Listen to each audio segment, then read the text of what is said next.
The horse weighed 1,200 pounds of pure rage, and it was already charging. Clara didn't run. She didn't scream.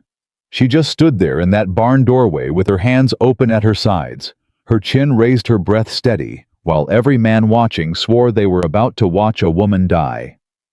They had called her weak since the moment she stepped off that train.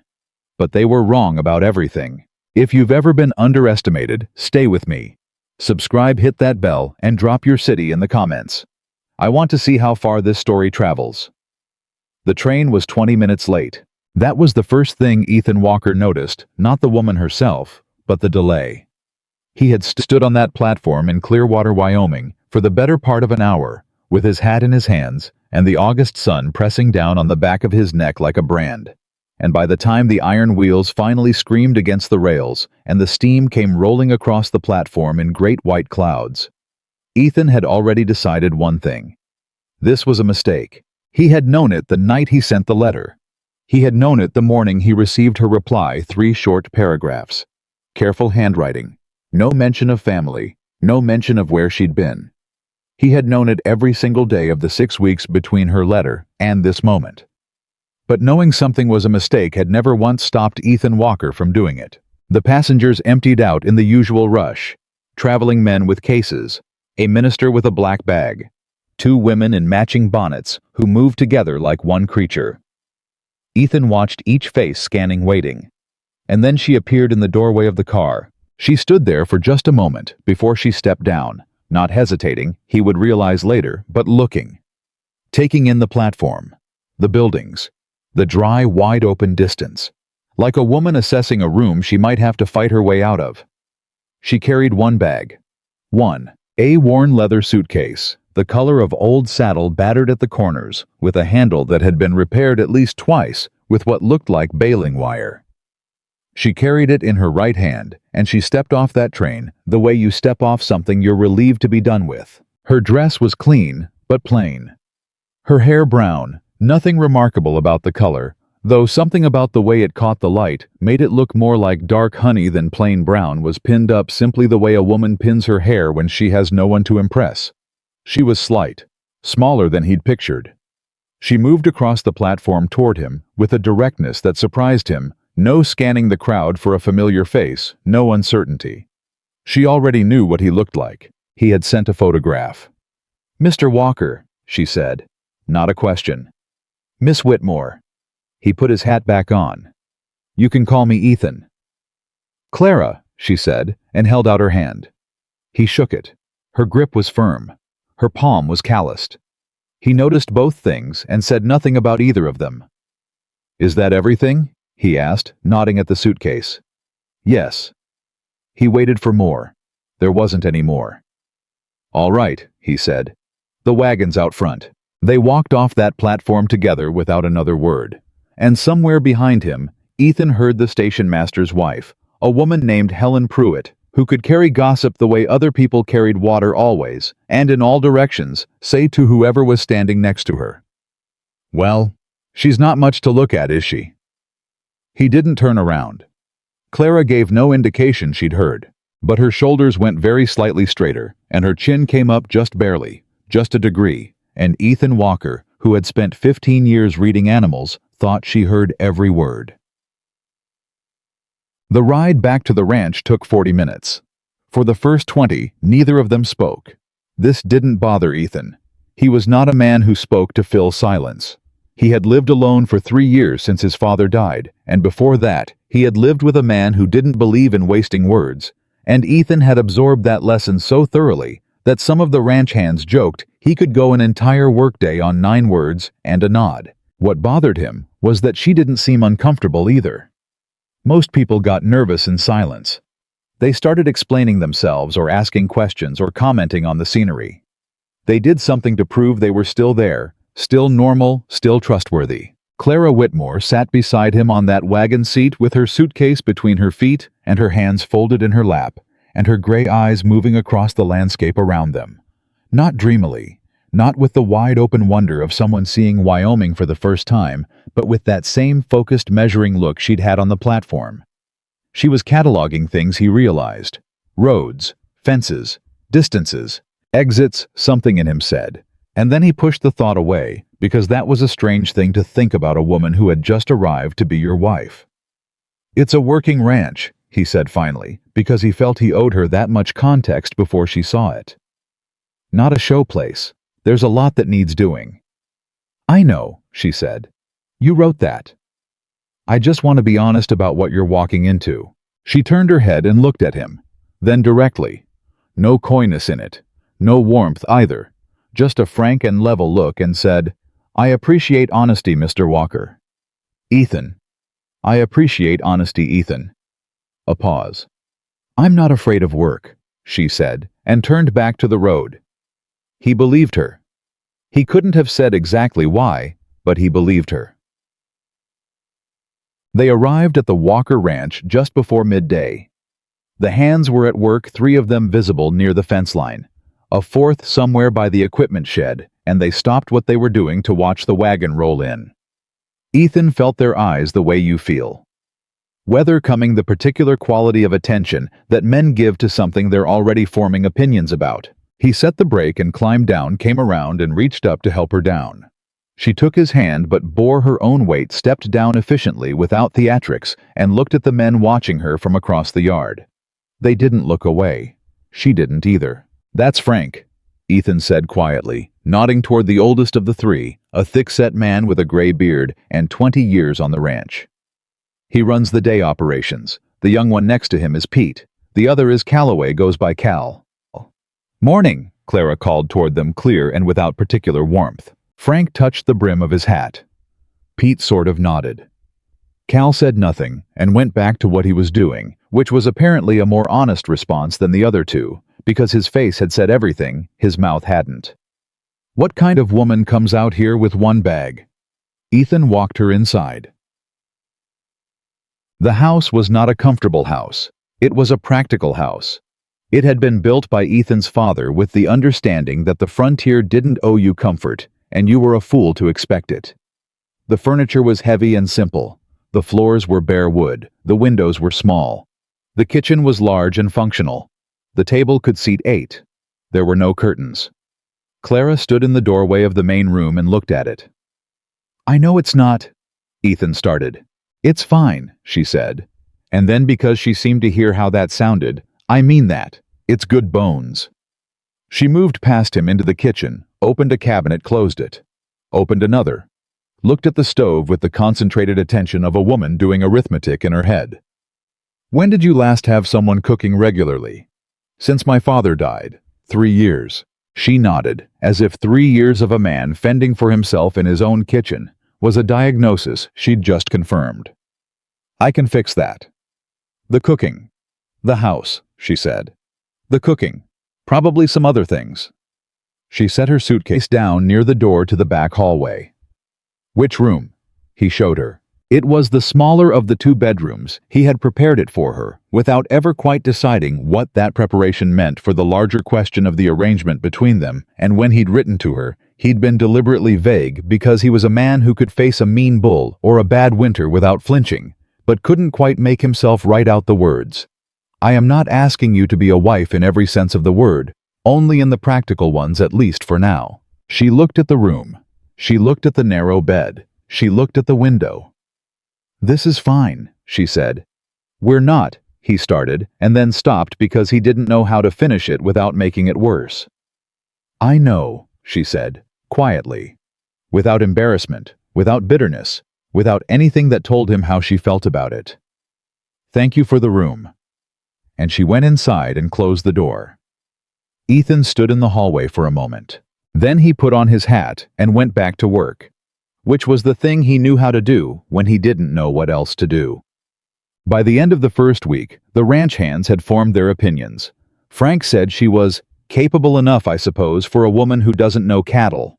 Pete said she was quiet, which in Pete's vocabulary was the best thing you could say about anyone. Cal said she was wrong. Ethan asked him what that meant. Wrong, Cal said again, and shrugged, and went back to eating his supper, which Clara had cooked a beef stew that was, in Ethan's honest assessment, the best thing he had eaten in 3 years.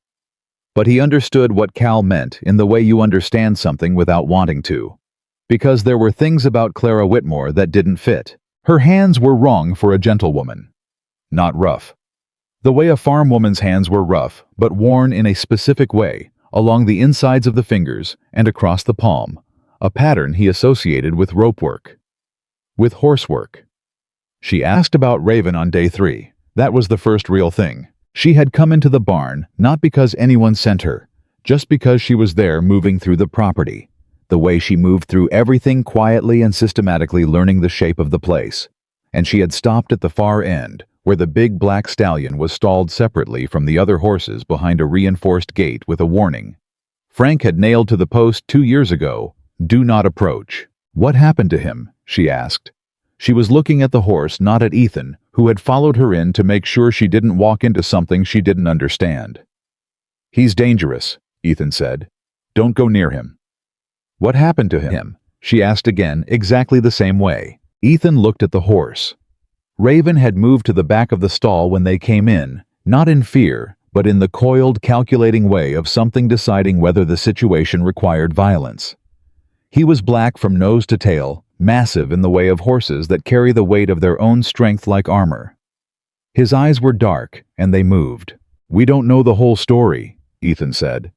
"We bought him off a man named Garrett 2 years back. He was supposed to be a working horse, good bloodlines trained. But from the first day he arrived, he was like that." "Like what?" "Like he wanted to kill everything that came near him." Clara was quiet for a moment. "Who trained him before Garrett?" she asked. "I don't know." "Did anyone ask?" Ethan looked at her. "He's a horse," he said. "He's a horse," she agreed. "Who learned something. Horses don't come out like that." She paused. Something taught him that people meant pain. The stallion had moved very slightly, 1 step toward the gate instead of away. His head was still up, still guarded, but something in his posture had shifted just barely. Clara noticed. Ethan noticed her noticing. "Don't," he said, just the one word. She turned to look at him. Her expression was not defiance. It was something older than defiance. "I'm not going to do anything," she said. "Not today." And she walked back out of the barn into the sunlight and left him standing there with the horse and the question she'd planted in his head that he couldn't dig out. Who taught him that people meant pain, Meg? 2 weeks passed. In those 2 weeks, Clara cooked every meal. She learned the names of every horse on the property, all 9 of them inside 4 days. She mended 3 things in the house that had been broken so long nobody remembered they were broken. She rose before Ethan every morning and was already in the kitchen when he came down, and she did not make conversation about it. She simply handed him coffee and went back to what she was doing. The hands stopped smirking, not because they decided they'd been wrong about her, but because they noticed the things you can't unsee once you've seen them. The way animals moved around her like water around a stone, easy and natural. The way she could walk into a stall with a skittish mare and come out 5 minutes later with the animal calm. The way she seemed to know what was happening in a room, who was tense, who was hiding something, who needed to be left alone without appearing to pay attention to any of it. Frank told Ethan privately that she reminded him of his grandmother, who had been what people called a horse whisperer in a time before that word existed. Ethan said, "She hasn't touched Raven." Frank said, "Not yet." That "not yet" stayed with Ethan the way a stone in a boot stays with you, not bad enough to stop, but impossible to ignore. It was on a Thursday evening, the 15th day, when the thing happened that nobody could pretend was nothing. Cal had been working near Raven's stall close enough to be careless, far enough to tell himself he wasn't, and something happened. Nobody saw what exactly. Maybe Cal got too close. Maybe Raven found an angle Cal didn't expect. The stallion got a hand on him. Not a bite, not quite, but a glancing impact enough to knock Cal backward into the wall and leave a bruise from shoulder to hip that would turn the color of a storm sky by morning. The hands gathered. Frank said enough was enough. 3 of them stood outside the stall and made the argument that had been building for 2 years. The argument that ended with you sell him or you put him down because no horse is worth a man's life. Ethan stood there and said nothing because he knew they were right. And then Clara came out of the house. She crossed the yard and came into the barn and looked at Cal sitting against the wall with his hand pressed to his ribs, and she looked at the three men standing outside the stall, and she looked at Raven, who was back in the corner again, nostrils wide sides, heaving something that looked almost like panic behind the aggression. "What happened?" she asked. Frank told her in the clipped way of a man who's already made up his mind and doesn't want to spend extra words on it. Clara listened without interrupting. When he was done, she said, "Don't sell him." Every man in that barn turned to look at her. Frank's face went through several expressions in quick succession: surprise, irritation, condescension. Before landing on a look Ethan recognized as the look men gave women who said something in a room where women weren't supposed to say things. "With respect, Mrs. Walker," Frank said. And the way he said Mrs. Walker managed to suggest the respect he'd mentioned wasn't actually present. "This isn't something you'd understand. This horse is vicious." "He's frightened," Clara said. "He is a 1,200-pound animal that just put Cal into a wall. Because Cal came too close and Raven had nowhere to go," she said. She wasn't raising her voice. She wasn't performing anything. She was just saying what she saw. "That's not viciousness. That's a trapped thing defending itself." "Ma'am?" "I'm not asking you," she said. "I'm talking to Ethan." Every head turned to Ethan. Ethan looked at his wife. This woman he had known for 15 days and knew almost nothing about, and he thought of her hands and the way animals moved around her, and the question she'd asked. Who taught him that people meant pain? "What are you saying, Clara?" he asked. She met his eyes. "Give me time with him," she said. 3 weeks. Don't sell him." Pete said under his breath, "She'll get herself killed." Clara turned and looked at Pete with an expression so calm and so completely unafraid that Pete actually stepped back, which was something, because Pete was a man who'd once held a fence post against a charging steer without moving. "That," she said, "is my concern." Ethan gave her the 3 weeks. He didn't know why exactly. He told himself it was because she was practical and he trusted her with animals, and Raven was an expensive horse. He told himself it was because the alternative, selling the horse or putting him down, could wait 3 more weeks without any real cost. He didn't tell himself the real reason, which was this. For 15 days, he had watched Clara Whitmore move through the world with a kind of quiet certainty that made no sense, given everything the world had apparently done to her, and he needed to know what that certainty came from. He needed to know what she knew. The first morning she went into the barn alone. Ethan watched from the door. He'd told himself he was just passing through, but he didn't move for 40 minutes. She didn't approach the stall. She sat down on a hay bale about 12 feet from Raven's gate, and she stayed there. That was all. After 20 minutes, the horse had stopped moving. After 40, he was standing still facing her, not attacking and not retreating, just standing and looking. The second morning, she moved the hay bale to 10 feet. The third morning, 8 feet. On the 6th morning, Ethan almost missed it because he'd told himself to stop watching, to stop being strange about it. She stood up from the hay bale and she took 1 step toward the gate, and Raven pinned his ears back and showed his teeth, and it looked for 1 terrible second like the whole thing was about to end very badly. And Clara stopped and talked, not in baby sounds, not in the crooning voice some people used with animals. She talked the way she talked to everyone, straightforward, no performance, just words. Ethan couldn't hear what she said from where he stood.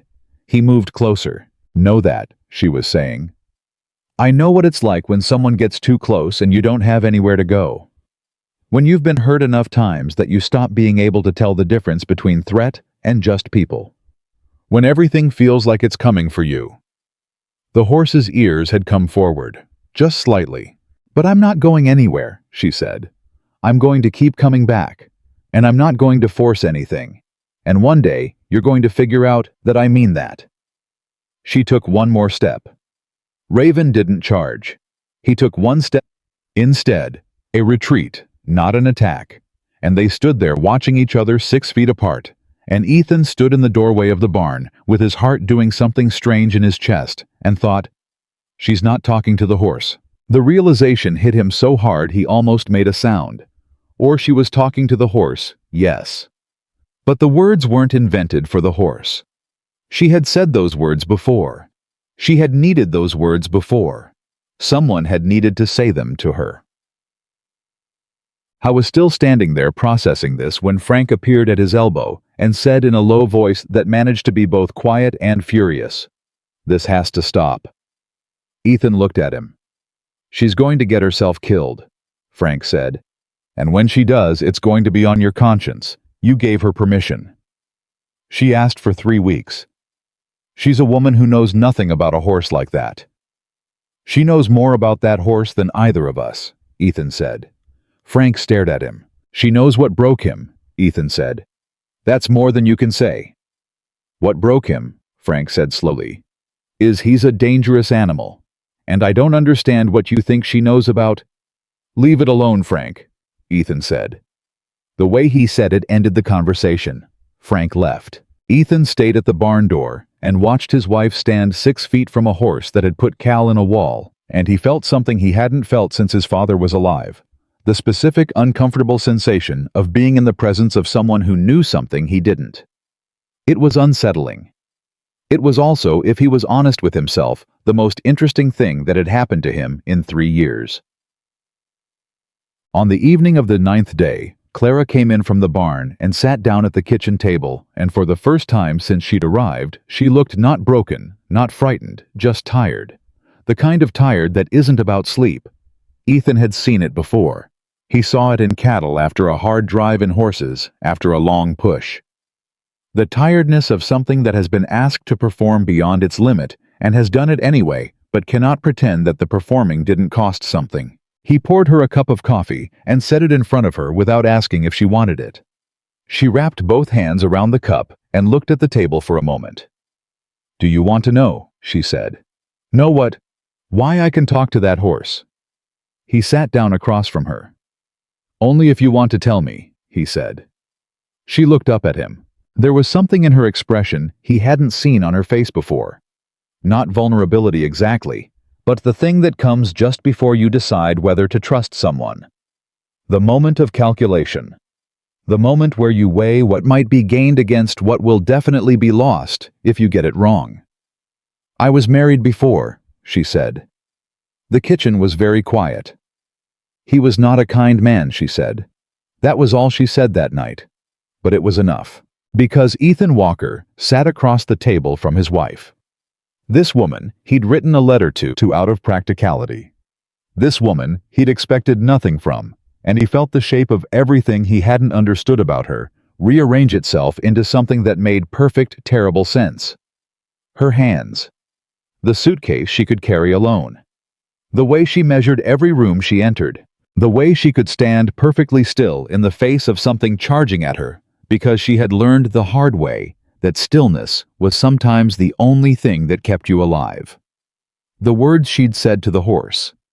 "I know what it's like when you've been hurt enough times that you stop being able to tell the difference between threat and just people."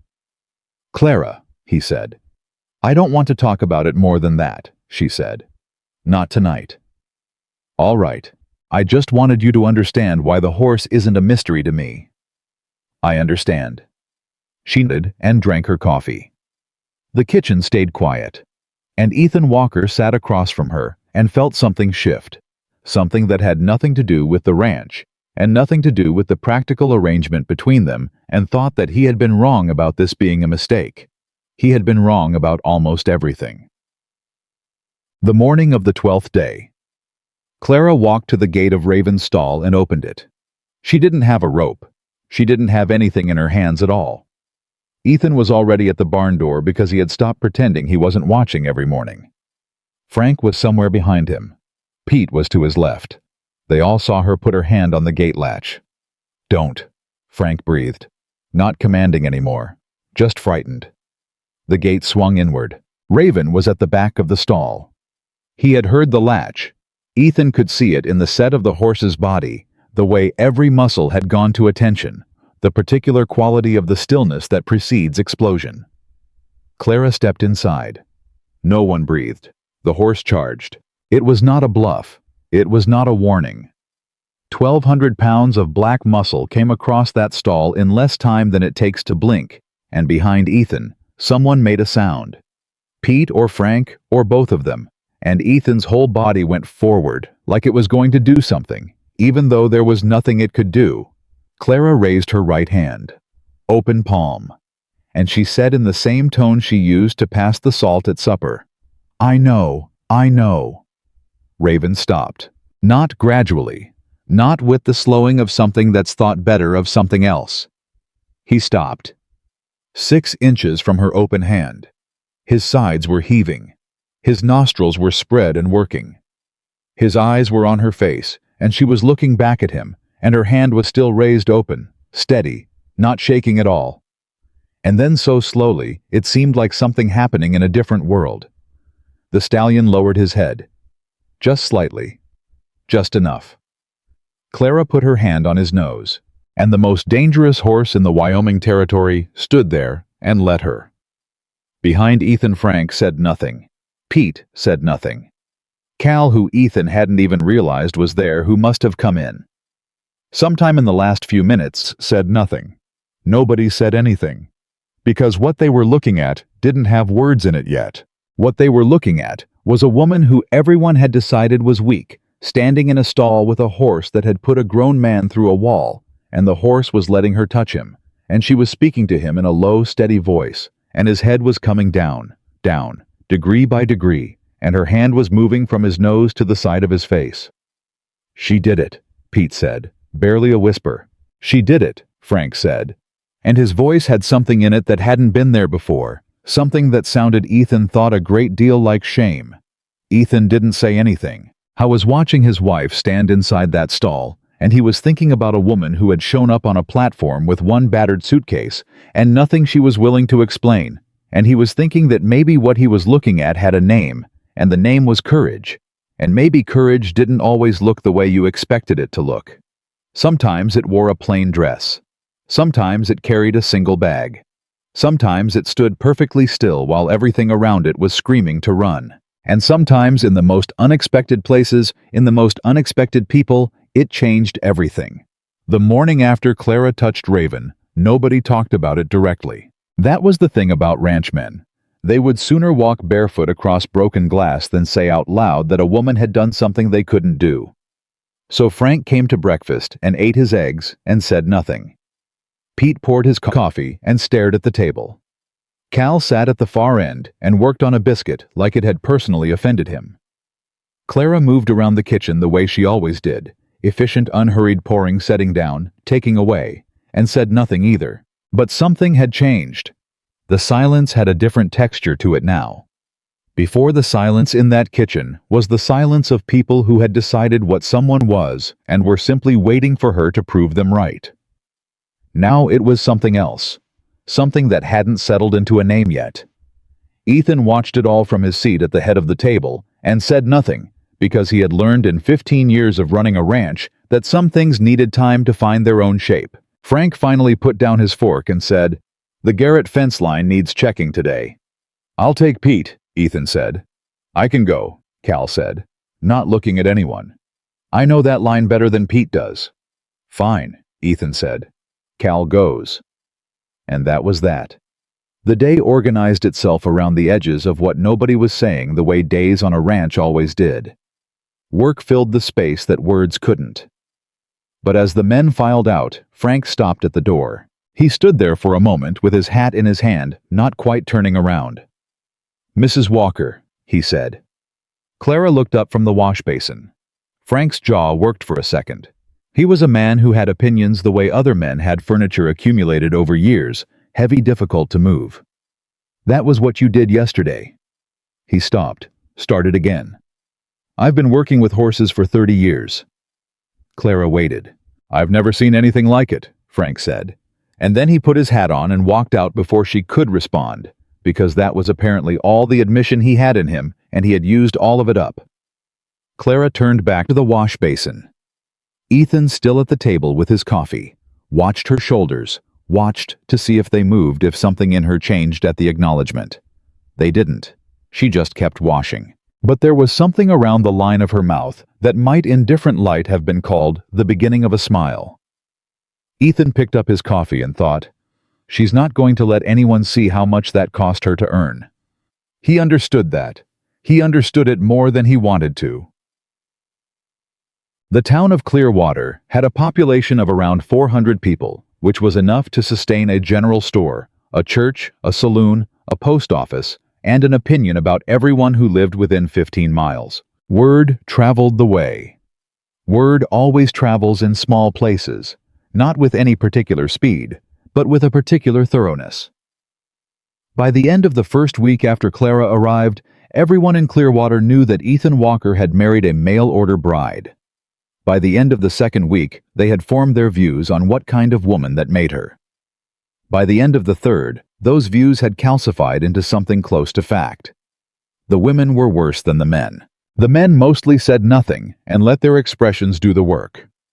The women of Clearwater led in spirit, if not in official title, by a woman named Margaret Holt, wife of the bank manager, self-appointed conscience of the community, a woman who performed charity, the way some people performed surgery, with great precision, and the implicit suggestion that you should be grateful for the pain had already decided that Clara Whitmore was either desperate damaged or dishonest. Possibly all three. The first time Clara came into town, she came alone. Ethan had offered to come with her. She'd said she needed ribbon and flour, and that she was capable of acquiring both without supervision, and she'd said it so matter-of-factly that he'd handed her the money and let her go. The general store was run by a man named Thomas Aldridge, good-natured in his 50s, the kind of man who believed commerce and friendliness were not separable, and he greeted Clara with genuine warmth, asked her how she was settling in, and was in the middle of measuring out her flour when Margaret Holt came through the door with her daughter Ruth, who was 20 and pretty, and had the particular expression of someone who has been told since birth that her opinions about other people are inherently interesting. Margaret looked at Clara the way a woman looks at a new dress in a shop window when she's trying to find the flaw that justifies not buying it. "You must be Mrs. Walker," she said. The must had a weight to it. "Clara," Clara said. She didn't turn around from the counter. A pause. Margaret was not accustomed to people who didn't turn around. "I'm Margaret Holt. My husband Edward manages the bank. Your husband has an account with us." "That's useful for him," Clara said. Ruth made a sound that was almost a laugh and converted it quickly into a cough. Margaret moved to this counter, positioned herself where Clara would have to either look at her or make it obvious she was choosing not to look at her. It was a practiced move, the move of a woman who had been managing social situations through geometry for 40 years. "We were all so surprised," Margaret said, "when Ethan wrote for when we heard he was, that is to say, none of us realized he was looking." "Apparently he was," Clara said. "And where did you say you were from?" "I didn't." Another pause. Margaret's smile stayed exactly where it was. "Well, we do hope you'll be joining us at church on Sunday. We're a close community here. We look out for our own." She let that settle. For those who become our own, I should say. Clara turned then, looked at Margaret with those level gray eyes. "Thank you," she said. "That's kind." And she said it in a tone so perfectly neutrally polite that it was impossible to argue with, and somehow still managed to communicate that the conversation was over. She paid for her things and left. Thomas Aldridge behind his counter looked at the door after she'd gone through it, then looked at Margaret and said nothing at all, which was the most eloquent thing he'd said in years. Back at the ranch, Ethan asked how it went. "Fine," Clara said. "Anyone give you trouble?" She set down her parcel on the kitchen table and began unwrapping it with the same efficient precision she applied to everything. "A woman named Margaret Holt explained to me that the community looks out for its own." Ethan made a sound. "What does that sound mean?" Clara asked. "It means Margaret Holt has been explaining that to people since before I was born," he said. "Don't let her in your head." Clara looked at him. "She's not in my head." "Good. Is she in yours?" He blinked. It was not the question he'd expected. He thought about it honestly, the way you have to think about something when someone asks you a question, and they're looking at you with eyes that will notice if you lie. "She was," he said finally. "When my father died. She had opinions about how I ran the ranch after."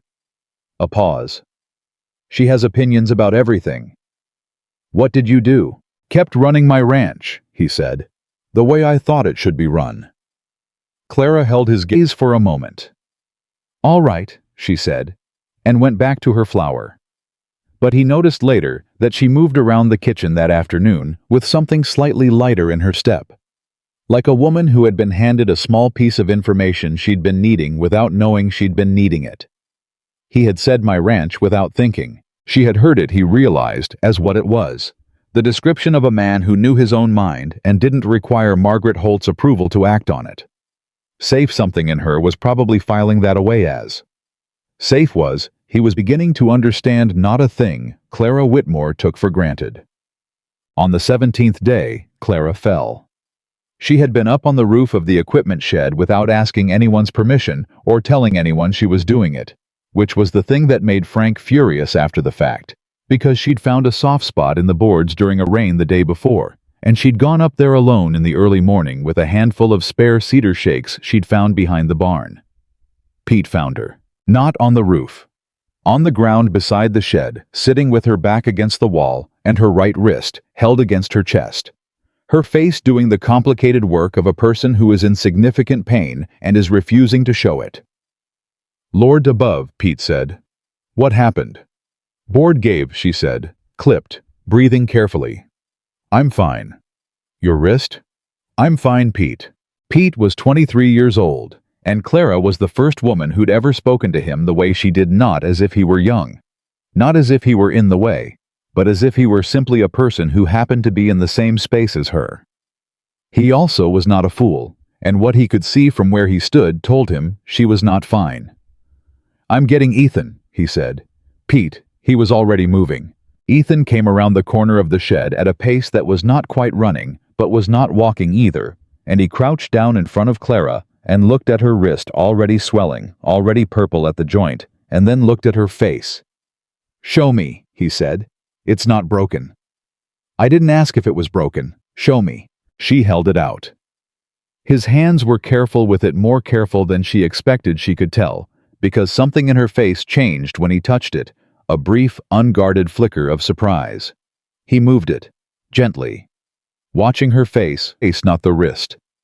She didn't make a sound, but he saw the wince. "It might be broken," he said. "It's sprained.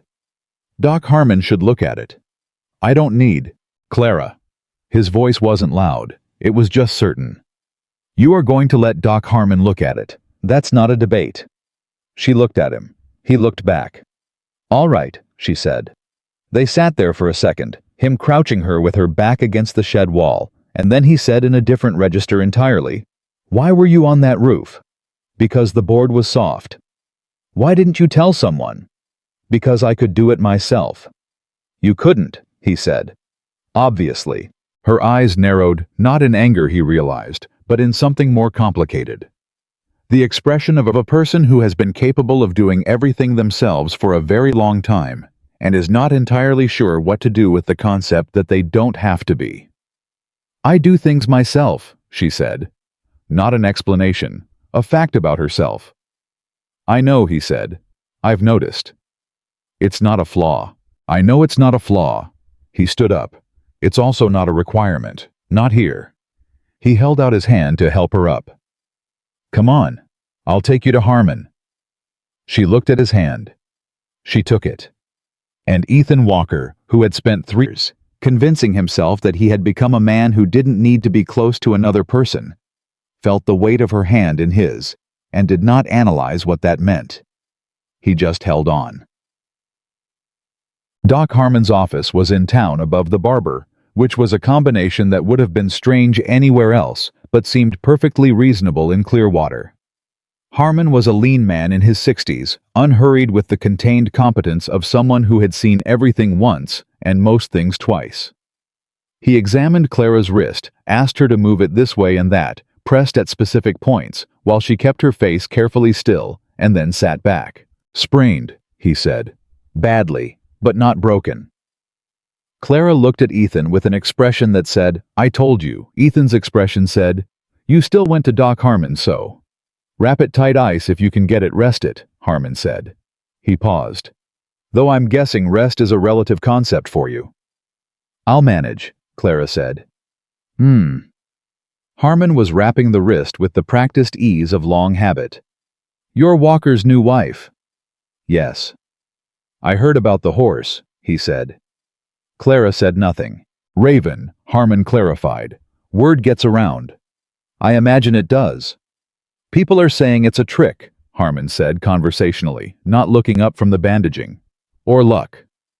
That's their right, Clara said. I don't think it's either, Harmon said. He tied off the wrap, looked up at her. I've been a doctor out here for 30 years. You want to know what I've learned? Clara waited. The people who can calm frightened things, Harmon said, are usually people who have been frightened themselves. For a long time. He met her eyes. The kind that understand it from the inside. The room was very quiet. Clara held his gaze steadily. Is there a medical opinion somewhere in there, Doc? Harmon smiled small and dry.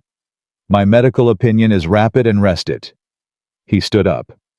My other opinion is, and I'm not in the habit of giving unrequested opinions, so take this for what it's worth. You're somewhere safe now. If you want to be. He said it without drama, without any particular weight. The way you say a thing when you mean it, and you don't need the other person to react to it immediately to make it true. Clara looked down at her wrapped wrist. Thank you, doctor, she said. On the wagon ride back, Ethan didn't speak for a long time. Clara sat beside him with her wrist in her lap and looked at the road. The afternoon sun was long and flat across the landscape, and the air smelled like dried grass and something that would be rain by morning. Did he know? Ethan asked. Harmon, about before. No one here knows, Clara said. I didn't tell anyone. But he's a doctor, she said. He reads people. A pause. The way you read animals. Ethan thought about that. I don't read animals, he said. You do, she said. You just don't call it that. She shifted on the seat, adjusting her wrist. You knew something was wrong with Raven before you knew what it was. You said you bought him off Garrett because the bloodlines were good and the price was fair, but you kept him 2 years past the point where any other rancher would have sold him. Why? Ethan didn't answer immediately. Because he wasn't mean, he said finally. He was something else. I just couldn't figure out what. Afraid? She said. Yeah. She turned and looked at him. So you kept a horse you couldn't use and couldn't explain because you knew something was broken that hadn't been identified yet. She paused. You read animals, Ethan. He felt something strange happen in his chest when she said his name like that. Just his name. Nothing around it. No performance. No particular emphasis. Just Clara Whitmore saying, Ethan, the way you say the name of someone you've decided you can speak to directly. He started. Don't argue with me about this, she said with something that was clearly and unmistakably dry amusement. I'm injured. He laughed. It came out before he had a chance to decide whether to let it. Clara didn't smile exactly, but her profile turned toward the road, had something in it that he recognized now as what she looked like when she was satisfied.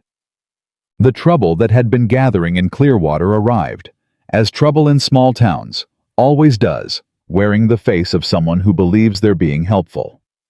Margaret Holt came to the ranch. Ethan was out with Frank checking the south pasture when it happened, which meant Clara was in the house alone and had to manage it herself, which was probably, Ethan reflected later, exactly what Margaret had planned. She arrived with her daughter Ruth and another woman named Patricia Greer, who was Margaret's closest friend and had no opinions of her own, but a tremendous talent for nodding in agreement with Margaret's. Clara opened the door. Mrs. Walker. Margaret was carrying a pie, a gesture of friendship so calculated it was almost surgical. We thought we'd welcome you properly. May we come in?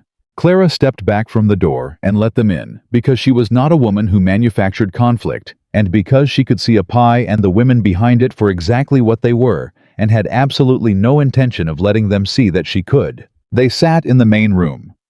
Ruth and Patricia took in the spare furnishings with expressions they were trying to keep neutral and mostly failing. Margaret set the pie on the table and folded her hands in her lap with the air of a woman who owns every room she enters. You've settled in quickly, Margaret said. I'm a practical person, Clara said. So I've heard. A meaningful pause. We've all heard about the horse, of course. Of course, Clara said. It's very brave, Margaret said, in a tone that made brave sound like a synonym for reckless or possibly deranged. For someone with no experience. Clara looked at her steadily. Who said I have no experience? A slight adjustment. Well, we assumed. What did you assume, Mrs. Holt? It was a question with a surface and a bottom, and the bottom was much further down than Margaret had expected. She recalibrated visibly. Only that mail order arrangements are practical, not typically entered into by women with a great deal of history. Background. She smiled. We don't know anything about you is all. Where you're from, your family. No, Clara agreed. You don't. It's only that Ethan is well regarded here. People care about what happens to him. That's thoughtful of them. We want to make sure he's Mrs. Holt. Clara's voice didn't rise. It didn't need to. I understand what this visit is, and I want you to know that I don't take it personally, because I would think a woman who cared about her community would do the same thing in your position. But I also want you to understand something clearly. She held Margaret's gaze without effort. I am not here to be inspected. I'm not going to explain myself to you or justify my presence in this house, or my history, or my reasons. What I will do is cook good meals and work hard and take care of this ranch, and that is what you are going to see when you look at me from now on. Whether that's enough for you is entirely your concern and not mine. Ruth was staring at Clara with an expression that had passed entirely beyond trying to be neutral and settled somewhere in the vicinity of undisguised admiration. Patricia was nodding out of habit, apparently, even though nothing that had just happened required agreement. Margaret Holt sat with her spine perfectly straight and her expression in that precise state of controlled blankness that powerful women use when someone has outmaneuvered them and they need time to decide how they feel about it. Well, she said after a moment, I can see you're a direct woman. I find it saves time, Clara said. Margaret stood up. The visit was apparently over. The pie is apple, she said, as if the pie were a separate subject from everything that had just happened. Thank you, Clara said. I'll put it to good use. She walked them to the door. Ruth last through paused on the threshold and looked back at Clara with something open and genuine in her young face. I like your wrist wrap, she said. What happened? I was on a roof, Clara said. Ruth blinked. Then quietly under Margaret's trajectory. Good for you. The door closed. Clara stood in the main room by herself for a moment. Then she sat down at the kitchen table and put both hands flat on the surface, the wrapped one and the unwrapped one, and breathed, not in collapse, not in relief, in the deliberate way of someone who has learned to check in with themselves after a difficult thing to account for the cost of it. To be honest about the fact that standing completely still in front of charging things, whether they weigh 1,200 pounds or spend their evenings hosting church committees, requires something, and that something needs to be honored. After a minute, she got up. She cut the pie, ate a slice at the kitchen table alone in the quiet afternoon. It was, she noted, a genuinely good pie. Ethan came back to find the pie on the counter and Clara in the barn, where she had been every evening since the 12th day, working with Raven in the particular patient and methodical way she worked with everything. Frank told him Margaret Holt had been by. Ethan took off his hat. What happened? Frank's expression was difficult to read, which with Frank usually meant he was working through something he hadn't expected to feel.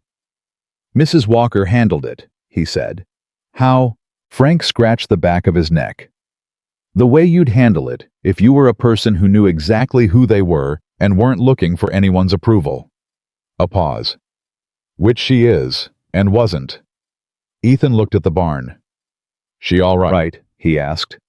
She's in there with the horse, Frank said. She seems, I don't know, like herself. I'm starting to understand that herself is actually quite a lot of person. Ethan nodded and walked toward the barn, inside. Clara was standing with her good hand resting on Raven's neck. The horse was still. Not the tense, explosive stillness of the first days, but the genuine stillness of an animal that has decided against all its conditioning to try something new. His head was slightly lowered. He was breathing slowly. Clara heard Ethan come in, didn't turn around. "She brought a pie," Clara said. "Frank told me she came by. Apple. It's good." A pause. "She's not a bad person, I think. She's just a person who uses other people's vulnerability to feel safer. Most people who do that don't know they're doing it." Ethan came and stood beside her, or looked at Raven. "Does that make it easier to deal with?" he asked. "It makes it make sense," she said. "That's not always the same thing." Her hand moved slowly along the horse's neck. "He let me come to him today. Didn't wait for me to approach. Just moved to where I was." Ethan watched the horse. The animal's dark eyes were half closed, his posture entirely relaxed in a way that Ethan had never seen in 2 years of owning him. "What did that feel like?" Ethan asked. Clara was quiet for a moment. "Like something I thought was lost, deciding it wasn't," she said. She said it simply as a statement of fact, the way she said everything. But Ethan stood beside her in that barn, with the evening settling around them, and felt those words go somewhere inside him and stay there. Like something I thought was lost, deciding it wasn't. He thought about his father's ranch, which he had almost lost twice in 3 years. He thought about the years since his father died, when he had organized himself down to pure function, pure usefulness, a man-shaped thing for doing work, because anything beyond that felt like something he didn't know how to protect. I thought about a woman who had walked into his barn with no rope and no whip, and nothing but patience and the understanding that some things don't need to be broken, they need to be believed. "Clara," he said. She turned and looked at him. "I'm glad you're here," he said. Not as a performance, not as a nicety. Just the truth, the way she said everything plain and direct and exactly what it was. She looked at him for a long moment. Raven moved very slightly and pressed his nose against Clara's shoulder, which was something Ethan had never seen the horse do, and Clara reached up with her good hand and let him. And in the last light coming through the barn boards, her expression was something Ethan had not seen on her face in the 17 days she'd been there. It was not quite peace. But it was the thing that comes just before peace. The thing you feel when you have spent a very long time not trusting that anything could be safe, and the evidence that something might be is beginning to accumulate past the point where you can dismiss it. The stallion breathed. Clara breathed. And Ethan Walker stood in his own barn, feeling like a man who had asked a practical question.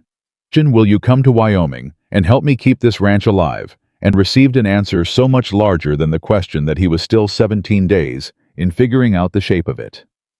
The shape of it became clearer 2 days later, in a way neither of them anticipated, because of a thing Cal said. Cal was not a man who said much, which meant when he said things, they tended to carry the particular weight of something that had been held for a long time. He came into the kitchen on the morning of the 19th day and sat down at the table and waited until Ethan had his coffee before he said, "I've been asking around." Ethan looked at him.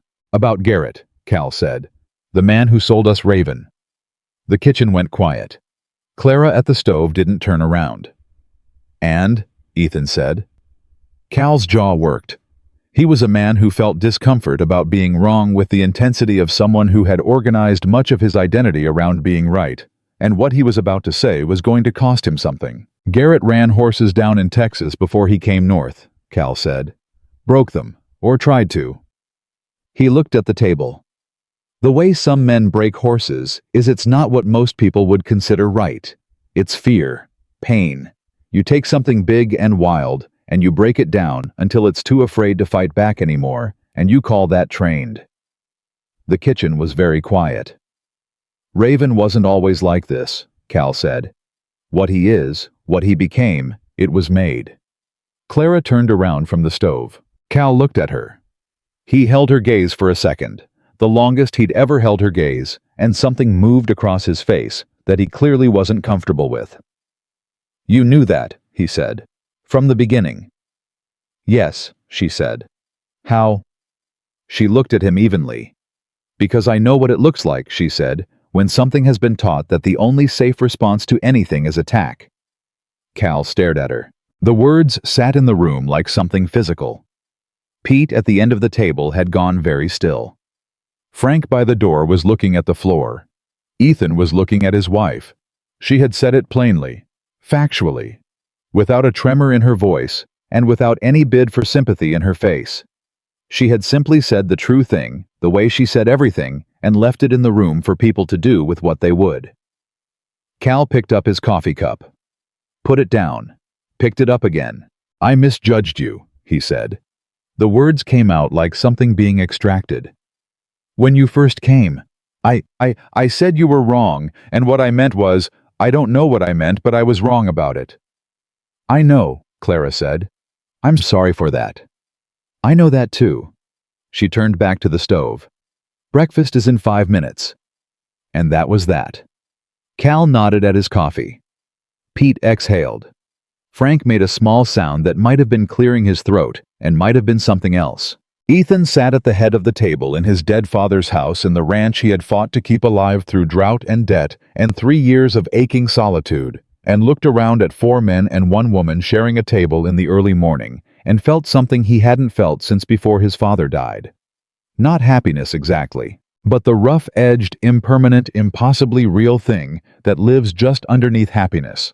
The thing that only happens when people who've been alone for too long stop being quite so alone. He didn't say anything. He didn't need to. He just drank his coffee. And the morning began.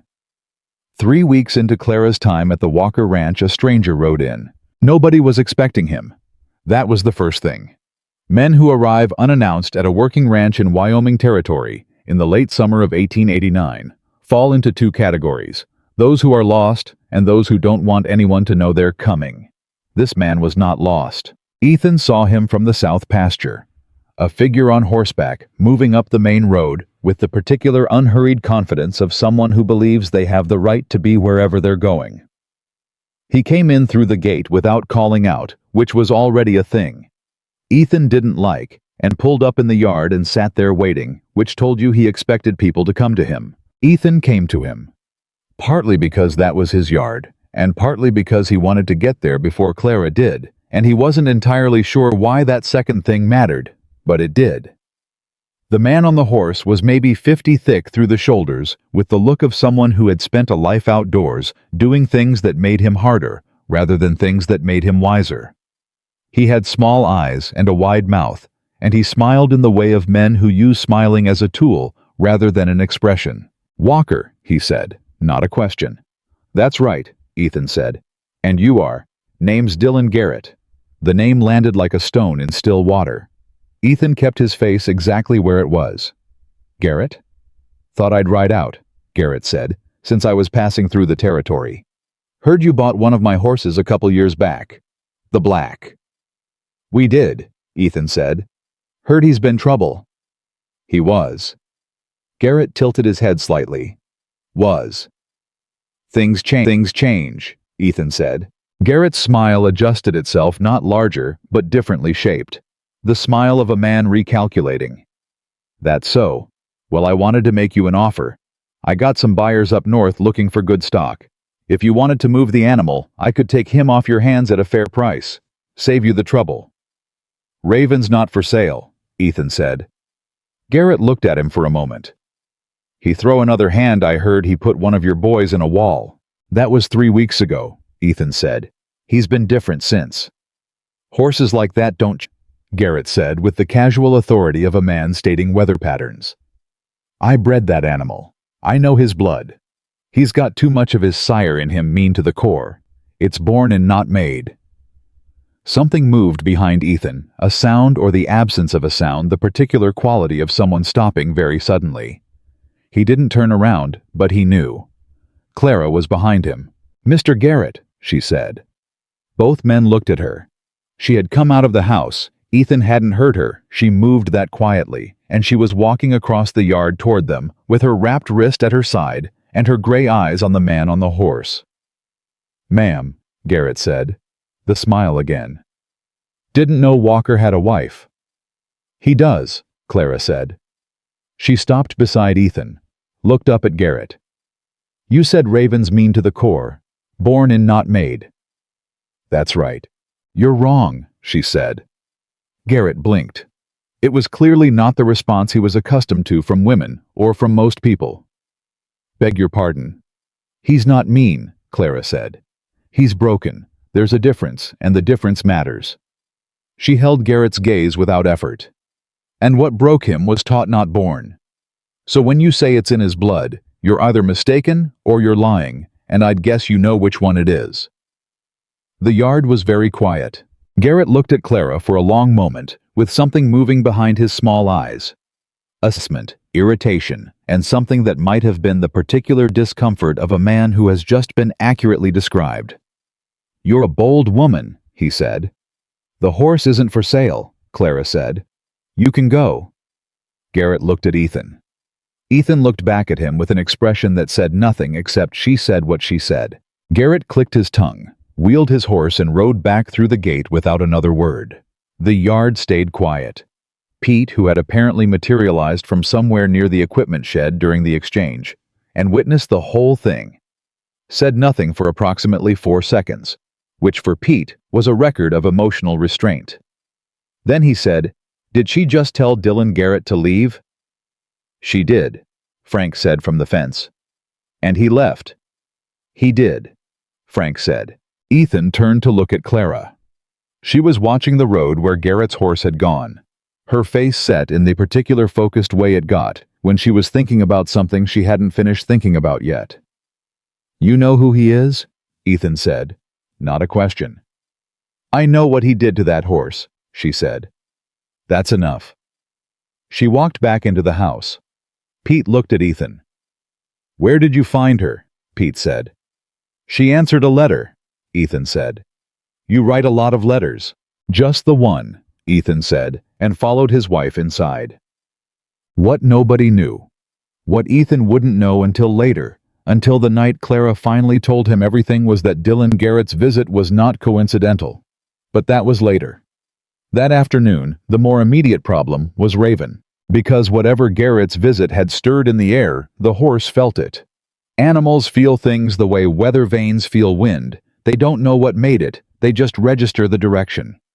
And Raven, who had been in the process of learning slowly, and with enormous effort, that not every human meant damage, had spent the morning in a state that Frank described as wound tight as a spring watch, and Cal described as not right.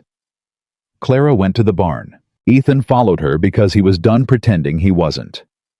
The horse was at the back of his stall, moving in the short, tight circles of an animal containing something that wants out.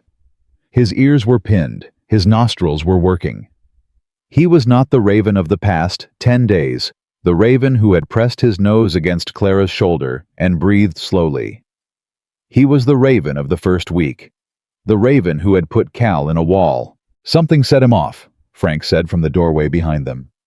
"Garrett," Clara said. She was standing at the gate, not opening it, just watching. "A man riding through the yard," Frank said. "He can't know." "He doesn't know," Clara said. "He felt something change, in the air, in people." She was watching the horse's ears, his movement, the set of his body. Something reminded him. That's all it takes. Ethan stood beside her. "What do you need?" "Time," she said. "And for everyone to leave." "Clara." "He's not going to hurt me," she said. "But he might if there are too many people. He needs to hear one voice right now." Ethan looked at the horse. The horse was still circling. Not looking at them, looking at everything else, at walls and corners and escape routes he didn't have. "5 minutes," Ethan said. "I'm staying at the door." Clara looked at him. He could see her weighing it, the instinct to insist she didn't need supervision against something else, something newer. The thing that had been building since the night she told him she'd been married before. The small tentative architecture of letting someone stand nearby. "Fine," she said. "But don't come in, no matter what you hear." "Clara." "Promise me," she said. He held her gaze. "I promise."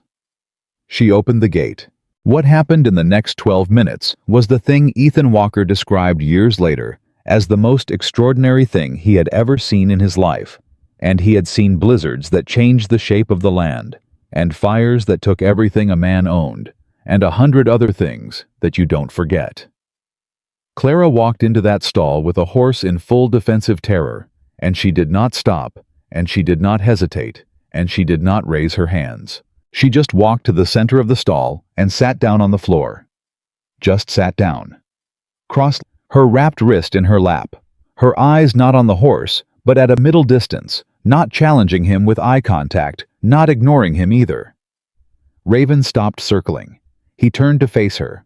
For a long moment, nothing moved. Then he took one step toward her. Stopped. His ears were still back. His whole body was still asking the same question it had been asking for 2 years. "Is this the moment it gets bad again?" Clara said quietly. I know something scared you today. I'm not asking you to forget it. I'm just asking you to remember that today is also this right here. Me sitting here. Which is something that happened too." The horse took another step. "You don't have to be only what was done to you," she said. "That's not the whole of what you are."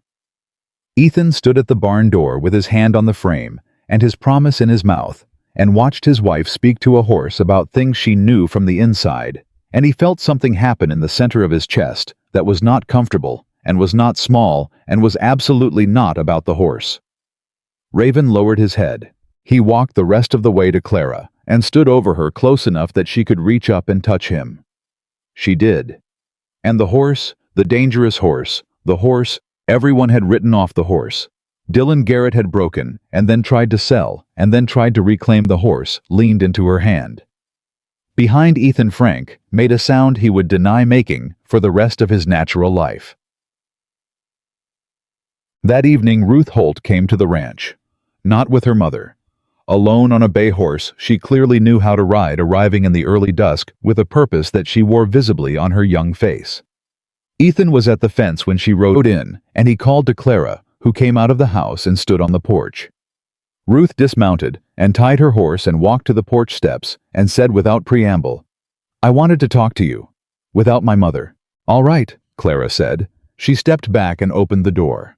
Ruth came in and sat down at the kitchen table with her hands folded in her lap and her back straight in a way that suggested she'd rehearsed this, or at least rehearsed sitting through difficult things with some dignity, which was its own kind of rehearsal. "My mother told everyone in town what happened at your house," Ruth said. "The visit, what you said." "I expected she would," Clara said. She set a cup of coffee in front of Ruth and sat across from her. "She said you were rude." "I was direct," Clara said. "Yes," Ruth said. "I know the difference." She looked down at the coffee cup, then up. "What you said to her about not explaining yourself, about knowing who you are, and not needing anyone's approval." She stopped, swallowed. "How did you learn that?"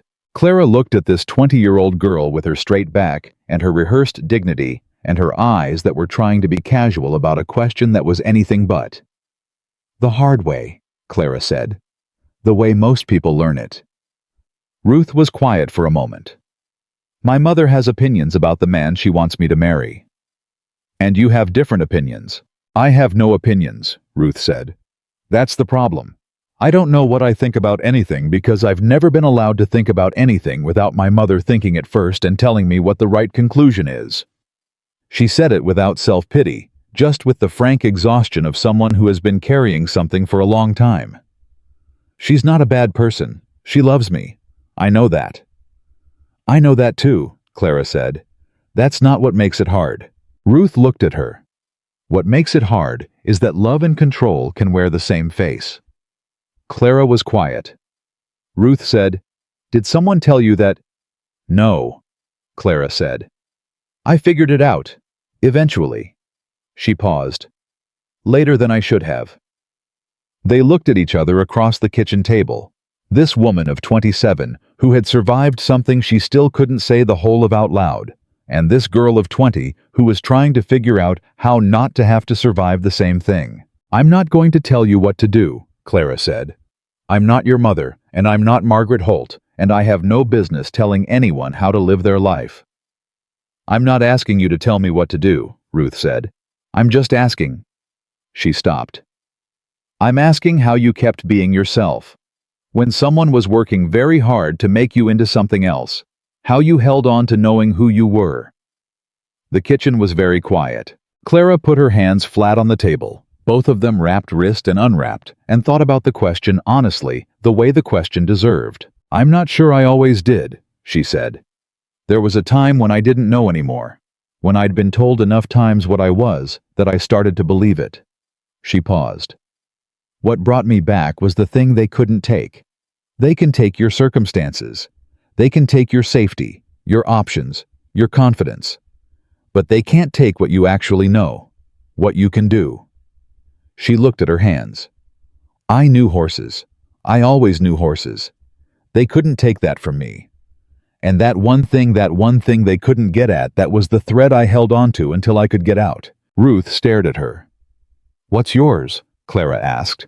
"What?" "The thing no one can take," Clara said. "What is it?"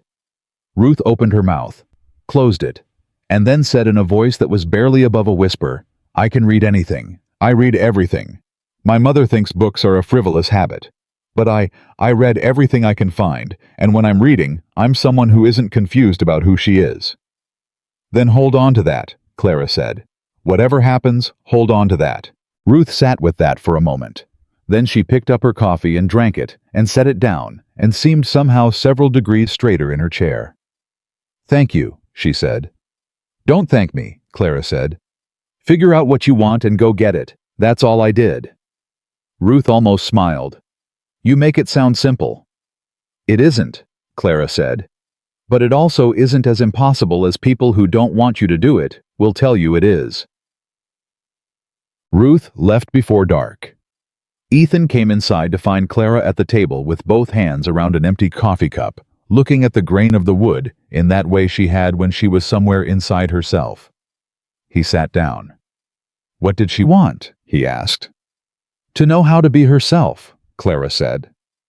Ethan thought about that. "What did you tell her?" "The truth," Clara said. "Which is that it costs something. But so does the alternative." He looked at her. "Was there someone?" he started, and then stopped, because he wasn't sure how to ask what he was trying to ask. There was someone. He knew that. He'd known it since the night she told him she'd been married before, and he'd seen the shape of everything else in the silence around those words. But knowing the outline of a thing, and knowing when you have the right to ask for the rest of it, were two different things.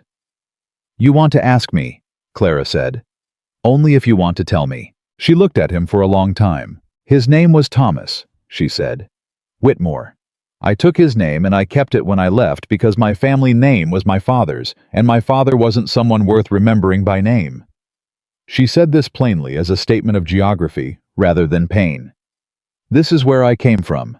These are the facts of the terrain." Thomas was charming.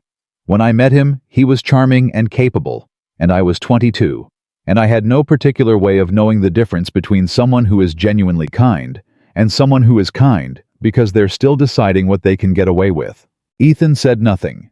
He was a man who had learned to be silent when silence was what the moment needed. "It took a year," she said. "A year before the charm became a tool instead of just a quality. Before I understood what the house I was living in actually was." She paused. "I stayed 3 more years, because I didn't have anywhere to go. Because I'd been told repeatedly and creatively that I wasn't capable of surviving on my own. Because after enough time hearing that part of you starts to believe it, even when another part of you knows better."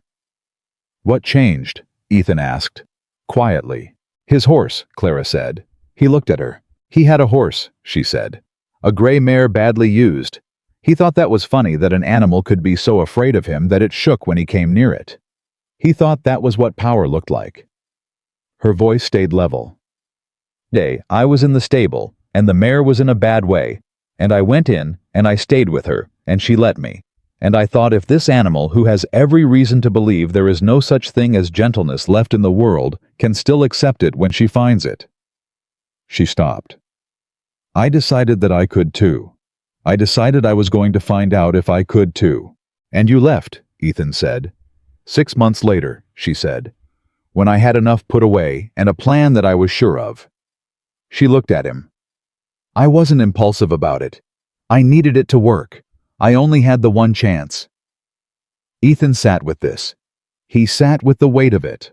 The specific, enormous courage of a woman who had calculated her escape with the same methodical patience she used to approach a dangerous horse, one careful step at a time, until she was safe. "Clara," he said. "Don't," she said, not unkindly. "Don't say whatever kind thing you're thinking of saying. I didn't tell you for that." "Why did you tell me?" She thought about it honestly. "Because you asked something once that I don't think you knew you were asking. When we were in the barn that first week, and you said you kept Raven because you knew something was broken that you hadn't identified yet." She paused. "I think you were also asking about yourself." Ethan went very still. "You've been managing this ranch alone for 3 years," she said. "Managing everything alone. Doing it right, doing it well, not complaining about any of it. But you wrote a letter to a stranger because something in you knew that being capable of surviving alone isn't the same thing as wanting to." He said nothing. "I know that feeling," she said. "I know it very well." Outside the window, the Wyoming dark had fully settled, and somewhere in the barn, Raven was quiet, and the ranch was the most alive it had felt in years. "I don't know how to do this," Ethan said. "This—" He gestured between them, meaning everything. The arrangement that had stopped being an arrangement somewhere between the first morning and the 12th day. "I know how to run a ranch. I know how to work. I don't know how to be with someone," Clara said. "Yes. Neither do I," she said. "My experience with it was not instructive in the right direction." "So we're two people who don't know how to do this." "Yes," she said. "That seems like a problem. Or a starting point," she said. And something in her voice had the quality of the thing he'd seen in her face on the barn floor when Raven had leaned into her hand. Not peace exactly, but the thing that precedes it. The first honest breath of someone deciding to believe against all evidence and experience and reasonable caution that something might be safe. Ethan looked at his wife across the kitchen table. "A starting point," he said. "That's all I know how to offer right now," she said. "Is that enough?" He thought about the 3 years alone. He thought about the letter he'd written to a stranger. He thought about a woman who'd shown up with one bag and changed everything. He thought he understood about strength. "Yes," he said. "That's enough." What neither of them knew was that Dylan Garrett had not left Clearwater. Cal found out first. Cal found out most things by being somewhere people didn't notice him. In this case, the saloon on the edge of town where he'd gone on a Saturday evening and ended up 3 bar stools down from a man named Hendricks, who worked for a rancher on the north side and who had a loud voice and a loose one after 2 drinks. Garrett was still in town, Hendricks said, staying at the lodging house, asking questions about the Walker Ranch, about Raven specifically, about the woman who'd supposedly tamed him. Cal came back to the ranch Sunday morning and told Ethan. Ethan's face went through a series of expressions: surprise, then something colder, then the closed, focused look he got when he was deciding how to handle something. "What's he after?" Frank asked. "The horse," Ethan said. "Or something to do with the horse. He wants to prove it can't be done," Cal said. "What she did. That's my read. A horse he broke that badly. If word gets around that a woman undid all of it just by being patient, that's a thing that makes people ask questions about how he broke it in the first place." The kitchen table was quiet. "He's going to come back," Frank said. "Probably," Ethan said. "So what do we do?" Ethan looked up from the table. "Nothing," he said. "We do exactly what we've been doing. We run the ranch. Clara works with Raven, and if Garrett comes back onto my property uninvited, I'll handle it." "And if he doesn't come to you," Cal said. "If he goes around." Ethan looked at him steadily. "Around where?" "Town," Cal said. "People. Margaret Holt and her committee and everyone who's already got opinions about—" "Let me," said Clara. Every head turned. She was in the kitchen doorway, leaning against the frame with her arms crossed and her wrapped wrist tucked against her side. And she had the look she always had when she'd been listening to a conversation long enough to decide to enter it. "Let you what?" Ethan said. "Handle Garrett," she said. "The way that needs handling." "Clara." "He came here because of Raven," she said. "He can be answered through Raven." She looked at Ethan directly. You said you trusted me. I do. Then trust me with this. The men at the table looked at each other, and then looked at Ethan, who looked at his wife, and who understood from 21 days of watching her, from everything she'd said and not said, from the fact that she'd calculated her escape from a dangerous man with the same methodical patience she used for everything, that Clara Whitmore was not a woman who made promises she hadn't already figured out how to keep. "What are you planning?" he asked. "A demonstration," she said. "Of what?" She looked at him with those level gray eyes and said that what was broken can be made whole again, in front of anyone who wants to watch. Frank sat back in his chair. "You're going to ride him," he said. Clara said nothing, which was its own kind of answer. "He's never been ridden," Frank said. "Not since Garrett, not by anyone. You'd be putting yourself on a horse that—" "I know what I'd be putting myself on," she said. "If it goes wrong—" "Things going wrong is not a new experience for me," she said. And she said it without bitterness, without drama, just as one more plain fact in a life full of plain facts, and somehow that was the most devastating thing she could have said, because it reminded every man in that kitchen exactly what kind of woman she was, and exactly what she had already survived. Cal at the end of the table put down his coffee cup and said, "If she says she can do it, she can do it." Pete nodded. Frank looked at the table. Ethan looked at his wife. "If at any point it's not right," he said, "you get out. You don't push it." "If at any point it's not right," she said, "I'll know before you do." He held her gaze. "All right," he said. She uncrossed her arms and turned to go back to the kitchen, and then stopped. "Send word to town," she said. "Tell them the Walker Ranch is doing a demonstration on Saturday. Anyone who wants to come is welcome." Frank looked at Ethan. Ethan looked at Clara. "You want an audience," he said. "I want Garrett to hear about it," she said. "What he does with that information is his choice. But whatever choice he makes, I want witnesses." She went back into the kitchen. The men at the table sat with the morning for a moment. Then Pete said very quietly, "She's already 3 steps ahead of all of us." "4, Cal said. Ethan said nothing, but he picked up his coffee, and he looked at the kitchen doorway where his wife had been standing, and he felt something settle in him. Not the anxious, complicated thing of the past weeks, but something simpler. Something that had a name, though he wasn't quite ready to say it out loud yet. Trust. He trusted her, not because she'd asked him to, not because she'd proved herself in some deliberate way, but because he had watched her stand still in front of charging things for 3 weeks, and he had never not once seen her misjudge the moment. She knew when to move and when to stay. She knew the difference between a thing that would hurt you and a thing that was just afraid. And she knew, with the bone-deep certainty of someone who had built that knowledge out of necessity, exactly how much she could carry and exactly how to carry it. Saturday was 6 days away. In the barn, Raven was quiet, and Clara Whitmore, who had arrived at the Walker Ranch with a worn suitcase and a past she wouldn't explain, was already in there with him, sitting on the floor beside the horse, her hand resting on his nose, speaking in that low, steady voice about things that didn't need to be said loud to be true. 6 days. And everything was about to change. The 6 days before Saturday were the longest of Ethan Walker's life, not because anything went wrong. That was almost the strange part. Everything went right. Clara worked with Raven every morning and every evening with the same methodical patience she had used from the beginning. And each day, the horse was a degree calmer, a degree more trusting, a degree further from the animal that had put Cal in a wall and terrified every ranch hand who came near him. Ethan watched it happen the way you watch weather change, not in any single dramatic moment, but in the accumulation of small things that one morning add up to a different sky. What made the days long was the waiting, and the knowing that Saturday was not just about a horse. Word had gone out to Clearwater. Pete had ridden in Tuesday and told Thomas Aldridge at the general store, which was the most efficient possible delivery mechanism for information in a town of 400 people, and by Wednesday evening, Frank reported that the news had reached the saloon, the church committee, the post office, and predictably, inevitably, Margaret Holt. "She's coming," Frank said at Wednesday supper, "with half the town by the sound of it."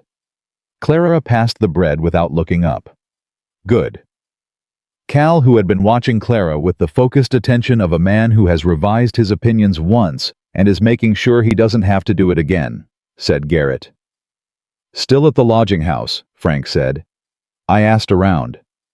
Then he knows, Ethan said. He knows.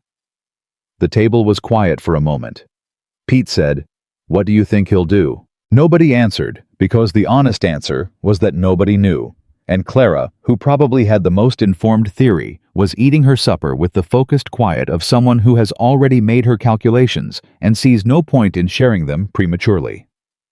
After supper, Ethan found her in the barn. She was not with Raven. She was sitting on the hay bale she'd started with, the one she'd moved day by day from 12 feet to 6 feet to the floor, and she was just sitting. Not doing anything. Just sitting with the quiet of the barn around her, and the sound of horses breathing, and the smell of hay and wood, and the particular stillness of a place that is alive but doesn't feel the need to announce it. Ethan sat down on a crate across from her. Are you afraid? He asked. She thought about it. Not in the way of someone deciding what to admit, but in the way of someone who takes questions seriously and wants to answer accurately. No, she said. Not of Raven. Of what then? She looked at her hands. Of it not being enough, she said. Doing everything right and having it not be enough. Of people watching and deciding anyway that what they saw was luck or tricks or something that can be dismissed. She paused. I've done things right before and had them not be enough. That's the fear, not the horse.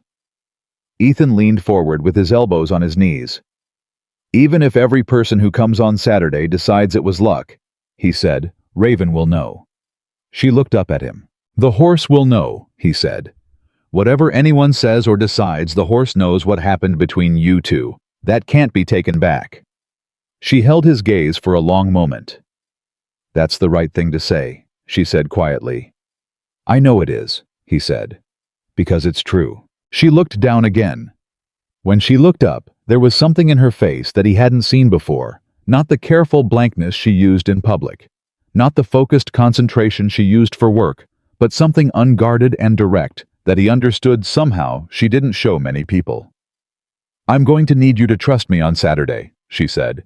Even if it looks wrong, even if it looks like it's going badly, I need you to stay back. I will. Ethan. His name in her mouth, the way she'd said it that night in the kitchen, with the weight of someone who doesn't use words carelessly. I mean it. If you come in, if anyone comes in, it breaks it. Whatever I've built with him, it breaks it. She held his gaze. Promise me. He thought about standing at that barn door with his promise in his mouth, while she sat on the floor and talked a charging horse into stillness. He thought about everything he'd watched her do in 25 days. He thought about a woman who had calculated her own escape from a dangerous man with methodical patience, who did not make plans she hadn't already verified. I promise, he said. She nodded, and then she said very quietly, almost as if she were saying it to herself. I've been running for 3 years. I'd like to stop. He didn't say anything to that. He didn't think she needed him to. He just stayed on the crate until she was ready to go back inside, and they walked back to the house in the dark together, not touching, not talking, but with the specific quality of closeness that doesn't require either. Thursday brought an unexpected visitor. Not Garrett. Ruth. She arrived in the morning with a purposeful energy that Clara immediately recognized as the look of someone who has made a decision and is moving before they can unmake it. She tied her horse at the fence and came to the house and knocked, and when Clara opened the door, she said, I want to help, on Saturday, whatever you need. Clara looked at her. Your mother know you're here? No, Ruth said, and I don't intend to tell her until after. Ruth, I know what I'm doing, Ruth said. And she said it with a certainty that was new, not performed confidence, but the real thing. The kind that comes from having identified your thread and grabbed hold of it. You told me to find the thing they can't take and hold on to it. I'm holding on to it. I want to be there on Saturday, and I want to help, and I want my mother to see me there when she comes, because she will come, and I want her to see me standing somewhere I chose to stand. Clara studied this girl on her porch. Can you manage horses? she asked. Better than most, Ruth said. Come in, Clara said. I'll show you what needs doing. What needed doing, as it turned out, was more than horses. Clara walked Ruth through the ranch with the efficiency of someone who has thought through a plan in detail, where people would stand, how the yard would be organized, what needed to be cleared, where Raven needed to be in the morning before the demonstration, so he had time to settle.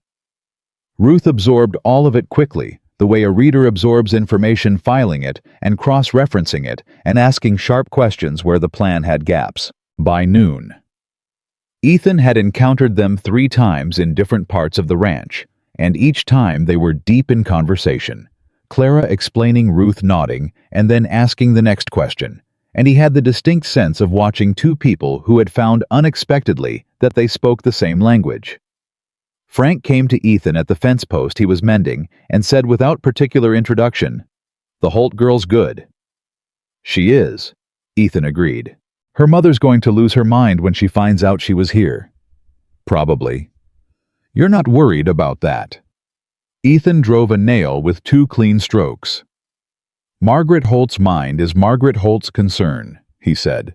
"My concern is the ranch." Frank was quiet for a moment.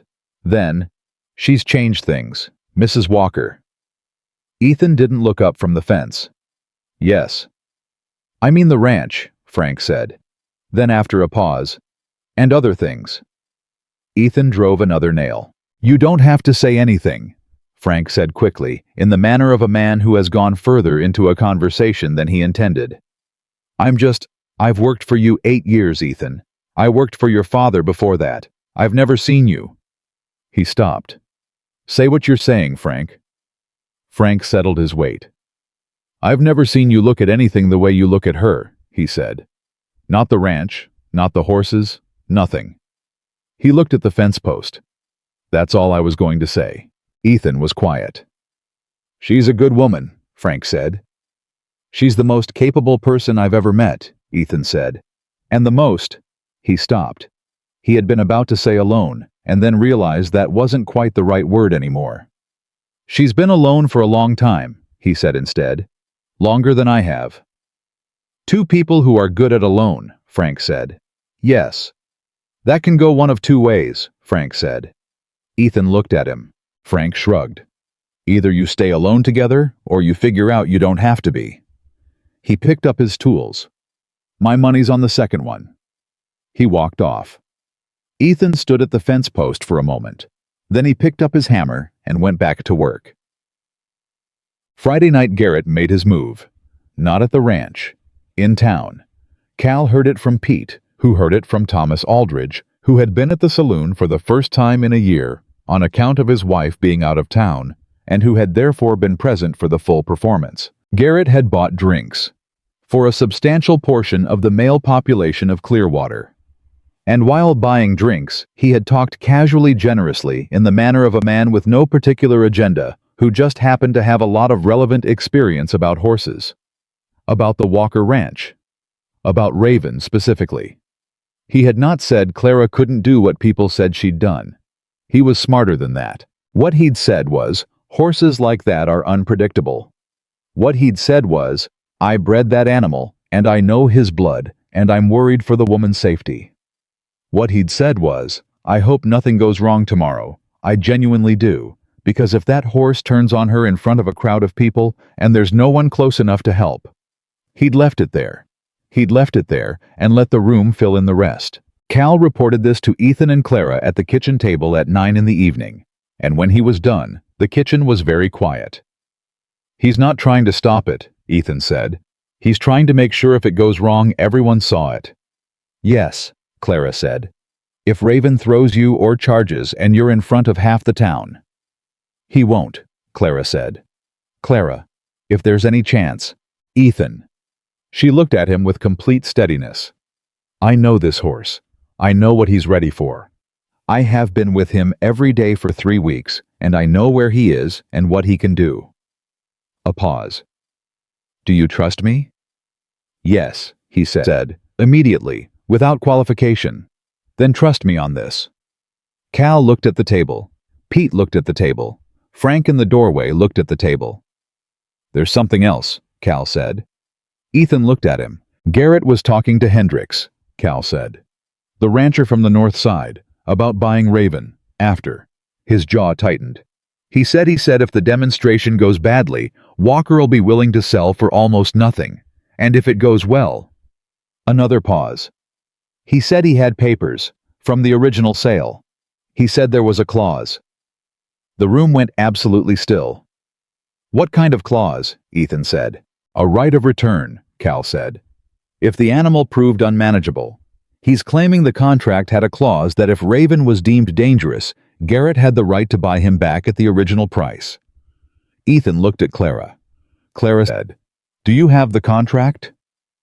"In my father's desk," Ethan said. He was already standing. I went to the study and came back 3 minutes later with a document that had the particular yellow fragility of paper that has been in a drawer for 2 years. He set it on the table and spread it flat, and they all looked at it. The clause was there. 4 lines at the bottom of the second page in handwriting, slightly different from the rest of the document in ink, slightly lighter. Added, Ethan realized with a cold clarity after the rest of the contract had been written. He added it, Clara said, quietly. After the fact, Cal confirmed. Look at the ink. Look at the hand. That's not the same pen that wrote the rest of it. He can't enforce a forged clause, Frank said. He can make noise about it, Ethan said. He can take it to Judge Abernethy and make noise, and whether it holds up or not, the noise alone. He stopped. The noise alone makes the ranch look troubled, Clara said. Makes Raven look like a liability. Makes the demonstration look like the action of a foolish woman who took a risk with a horse that legally might not even belong to her husband. Everyone looked at her. He's thought this through, she said. There was no fear in her voice.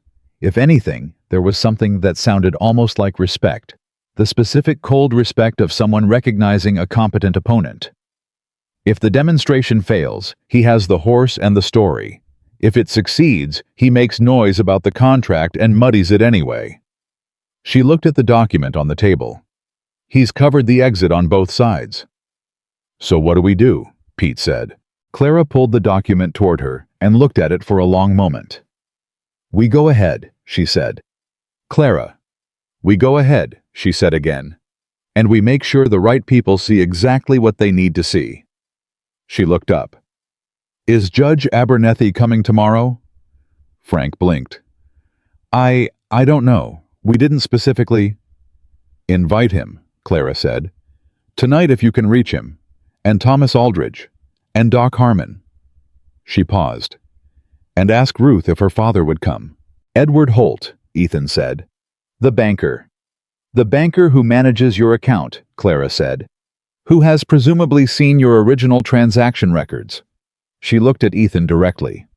If Garrett tries to make noise about that contract, I'd like the people positioned to make the noise quieter to already be there. The kitchen was silent. Then Cal said with the tone of a man who has completely and irrevocably revised an earlier opinion. She's already 3 steps ahead. 4, Pete said, for the second time. Frank was already reaching for his hat. Saturday morning arrived, the way important mornings always do, with a quality of air that is different from the air of ordinary mornings, charged with something that the body registers before the mind catches up. Ethan was up before dawn. Clara was already in the barn. He stood in the doorway and watched her with Raven. Not the careful, measured work of the past weeks, but something quieter. She wasn't training. She wasn't working. She was just standing with the horse in the pre-dawn dark, her forehead resting against his nose, both of them breathing. He didn't go in. He just watched. And he understood that what he was looking at was not preparation. It was something more private than that. The last quiet conversation between 2 things that had found each other across a considerable distance of damage and distrust. A confirmation that what had been built was real, that it would hold that this morning was not a performance, but a demonstration of what was already true. He went back to the house and made coffee and waited. People started arriving at 9. Not a handful of people. Half of Clearwater. Thomas Aldridge came with his wife. Doc Harmon came alone with the unhurried competence he brought everywhere. Judge Abernethy, a lean man of 60, with the expression of someone who has heard everything and is not surprised by most of it, arrived in a good wagon and was met by Ethan personally and told briefly and plainly that there was a document he needed to look at before the morning was over. The judge looked at Ethan, then said, "Show me after." Margaret Holt arrived with Patricia Greer and 3 other women, and the expression of a woman who has arranged her face very carefully because she expects to need it. Edward Holt came, separately from his wife. He nodded at Ethan and stood near the fence with his hands in his pockets, a man who managed money for a living and therefore understood that what was happening today had more layers to it than a horse demonstration. Ruth came and stood near Clara and said nothing because nothing needed to be said. Garrett came last. He walked through the gate on foot, having tied his horse outside, and moved through the gathered crowd with the ease of a man comfortable in any crowd, because he's never yet encountered one he couldn't work. He found a spot near the fence and stood there with his arms crossed and his face arranged into an expression of mild concerned interest, the face of a man who is only there because he worries about people's safety. Ethan saw him. Garrett saw Ethan see him. Neither of them moved. Clara came out of the barn. She was wearing what she always wore. Her plain clothes, her hair back, her wrapped wrist at her side. She had not dressed up for this. She had not performed anything in preparation for it. She walked out into the yard in front of the gathered crowd of Clearwater, Wyoming, with exactly the same quality of presence she brought to passing the salt at supper. The crowd watched her. She looked at the crowd for exactly 1 moment, not scanning it for support or approval or reassurance, just acknowledging that people were there, and then she turned to Frank and said, "Bring him out." Frank went back into the barn. The crowd went completely quiet. And then Raven came out. He came out into the morning light, and the crowd took a collective step backward. Not all of them, not the ones who knew horses well enough, but enough of them that the movement was visible, because even now, even after 3 weeks of Clara's work, the horse was an extraordinary physical fact. Massive and black and moving with the coiled energy of something that could, under different circumstances, be extremely dangerous. He saw the crowd. His head came up. His ears went back. Clara was already moving. She walked straight to him, not running, not rushing, just walking with the certainty of someone who knows where they're going. And she put her hand on his neck before his anxiety could build into anything, and she said something to him that nobody else could hear, and his ears came forward. The crowd was absolutely still. Clara took the lead rope from Frank and unclipped it. Frank's eyes went wide. He said under his breath something that Ethan heard as a short and fervent prayer. She stood in front of Raven with no rope and no barrier, and nothing between her and 1,200 pounds of horse, except everything she'd built over 3 weeks, and she looked at him, and he looked at her. Then she put her left hand on his neck, and her right hand, the wrapped one, the injured one, on his nose. And she walked forward, and Raven walked with her. The crowd didn't breathe. She walked him in a wide circle around the yard, nothing attaching her to the horse but her hands and 3 weeks of trust. And the horse moved with her, like something that has finally found the thing it was looking for without knowing it was looking. Then she stopped. She turned to face the horse. She looked at him for a long moment. And then she stepped to his side, put her good hand into his mane, and she swung herself up. Somebody in the crowd made a sound. Raven moved 1 sharp sideways step, the body's reflex response, old fear firing in new muscle, and Clara moved with him, not pulling, not fighting her legs, quiet against his sides, her hands low, her whole body saying the same thing. It had been saying for 3 weeks, "I'm not here to force anything. I'm right here. I'm not going anywhere. And I'm not going to hurt you." The horse trembled. 1 second. 2. And then he stilled, and Clara Whitmore, who had arrived in Clearwater, Wyoming, with 1 worn suitcase and a past she wouldn't explain, who had been called damaged and fragile and desperate and wrong, rode the most dangerous horse in the territory across the yard in front of half the town. Not wildly, not with the drama of conquest, just forward, calm and certain and together. The silence broke. Not in applause exactly. It was too stunned for applause, but in the sound a crowd makes when it has witnessed something it will spend years trying to describe. A collective exhale. A murmur that built.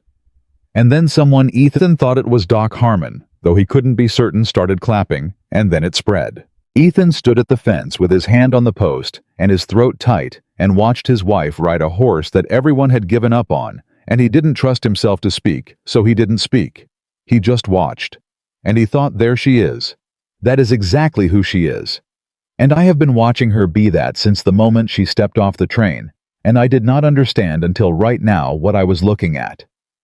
He was looking at the bravest person he had ever known. Clara brought Raven to a stop near the fence. She sat for a moment. Then she dismounted, clean, controlled landing lightly, and put her hand on the horse's nose and said something to him that nobody else could hear, and the horse breathed out a long, slow breath and lowered his head into her hand. She turned. Garrett was still at the fence, but he hadn't moved. His arms were still crossed. But something in his face had changed, the careful arrangement had slipped, and what was underneath it was not anger exactly, and not quite shame. It was the expression of a man who has just watched proof of something he'd spent years telling himself wasn't true. Clara walked across the yard to him. The crowd parted without being asked. She stopped in front of him and looked at him with the same direct level gaze she had used on Margaret Holt and on Raven, and on every person who had underestimated her since she stepped off the train. "You said he was mean to the core," she said. "Born and not made." Garrett said nothing. "What you see in that horse," she said, "is what was done to him, not what he is." She paused. "The two things are not the same. They never were." Another pause. "And I think you know that. I think you've always known that." Garrett's jaw tightened. "The contract clause," she said. "The one you added after the fact. Judge Abernethy is here this morning." She didn't move her eyes from his face. "Whatever you were planning to do with it, I'd think carefully." Behind her, Ethan saw Judge Abernethy shift his weight toward them. Garrett looked past Clara to the judge. To Edward Holt, still near the fence with his hands in his pockets. To the gathered crowd of 400 people's worth of witnesses. He uncrossed his arms. "I was concerned for the woman's safety," he said, to the crowd more than to Clara. "I can see my concern was unnecessary." "Yes," Clara said. "It was." He held her gaze for one more moment. Then he nodded, a short, tight movement that acknowledged nothing while conceding everything, and he turned and walked back through the gate. Ethan watched him go. Then he looked at Clara. She was looking at the gate where Garrett had been. Her face had the look she got after the hard things, that private accounting, that careful breath, that honest acknowledgement of what it had cost.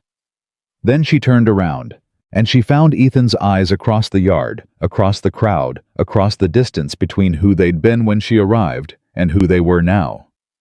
He crossed the yard to her. The crowd gave them space without being asked to. He stood in front of her and looked at her face, the woman who had come to his ranch with one bag and changed everything he understood about strength and silence and the difference between broken and afraid. "You all right?" he asked. "Yes," she said. And then after a pause, "Are you?" He almost laughed. "I've been watching you do the impossible for 26 days, he said. He stopped, found the word. "I'm proud of you." She looked at him. The expression that crossed her face was something he had not seen there before. Not the careful blankness, not the focused competence, not even the unguarded thing she showed him sometimes in the kitchen or the barn. It was something rawer than any of those. Something that had been waiting a long time to be appropriate and had just found the right moment. "No one said that to me in a very long time," she said. "I know," he said.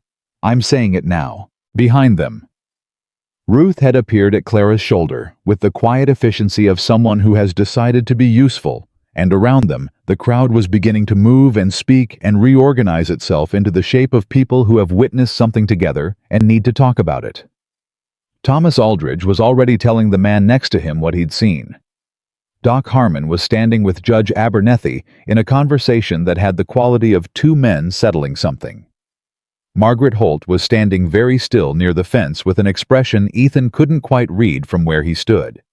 Not the controlled blankness of her usual management, but something more uncertain. Something that might, given enough time, develop into something more honest. Clara turned to look at Raven, still standing quietly in the middle of the yard. People moving around him at a respectful distance. The horse looked at her. His ears were forward. His whole posture had the settled quality of something that has completed a long journey and found that the destination was against all expectation exactly what was needed. He did well, Clara said. He had good guidance, Ethan said. She turned back to him, looked at him for a long moment with those gray eyes that had always seen more than they showed. So did I, she said, quietly. These past few weeks. He held her gaze. That goes both ways, he said. And it was not a performance, and it was not a nicety, and it was not the kind of thing either of them would have known how to say a month ago. It was just the truth, plain and direct the way she said everything, and he had learned over 26 days that plain and direct was the only kind of truth worth saying. Around them, Clearwater, Wyoming, all 400 of it, talked and moved and reorganized its opinions about the quiet bride who had arrived with one suitcase and no explanations. In the middle of it all, Clara Whitmore stood in her husband's yard, with her wrapped wrist and her plain dress and her level gray eyes, and she was not running. For the first time in 3 years, she was not running. And that, quiet and unremarkable to everyone looking at it from the outside, was the most extraordinary thing that had happened all morning. The afternoon after the demonstration, Margaret Holt stayed behind. Everyone else had gone. The crowd had thinned slowly, the way crowds do after something they don't quite have the words for. Yet people drifting out through the gate in small groups, talking quietly the way you talk after a church service that actually moved you instead of just passing the time. Thomas Aldridge had shaken Ethan's hand and said nothing, which from Thomas meant everything. Judge Abernethy had looked at the contract clause, turned it over twice, in his careful hands, looked at the different ink, looked at Garrett's retreating back through the gate, and said simply, "This won't hold up to anything." Then he folded it and gave it back to Ethan and left. Edward Holt had come to Clara before he left. He was a tall man reserved in the way of men who work with numbers, careful with everything including words. He stood in front of her and looked at her with an expression that had clearly been rearranging itself all morning. "My daughter thinks very highly of you," he said. "Ruth is extraordinary," Clara said. "You should tell her that more often." He blinked. He had not expected to be instructed, but he took it, absorbed it the way a careful man absorbs accurate information, and nodded once and went to find his wife. Which was how Margaret Holt came to be the last person standing in the Walker yard. Clara saw her from across the yard. Ethan was beside her, and she put her hand briefly on his arm, the first time she had reached for him. First, he noticed the first time the gesture had come from her without a reason attached to it, and said, "Give me a moment." She walked to Margaret. Margaret Holt was a woman who had built her entire life on knowing exactly where she stood in every situation, and right now she did not know, and it showed in the unfamiliar uncertainty around her eyes, and the way her hands were clasped in front of her, tighter than usual. "Mrs. Walker," she said. "Clara," Clara said. A pause. Margaret looked at the yard, at Raven still calm near the fence where Frank had tied him, at Ruth, who was talking to Pete near the barn, with the easy confidence of someone discovering they're welcome somewhere. "I owe you an apology," Margaret said. The words came out with the particular difficulty of something extracted from a great depth. "I came to your house with a pie and a set of conclusions I had reached before I met you, and I was not kind." "No," Clara agreed. "You weren't." Margaret looked at her sharply. She had expected softening, the social grace of, "Oh, it was nothing," the performance of magnanimity. Clara offered none of it.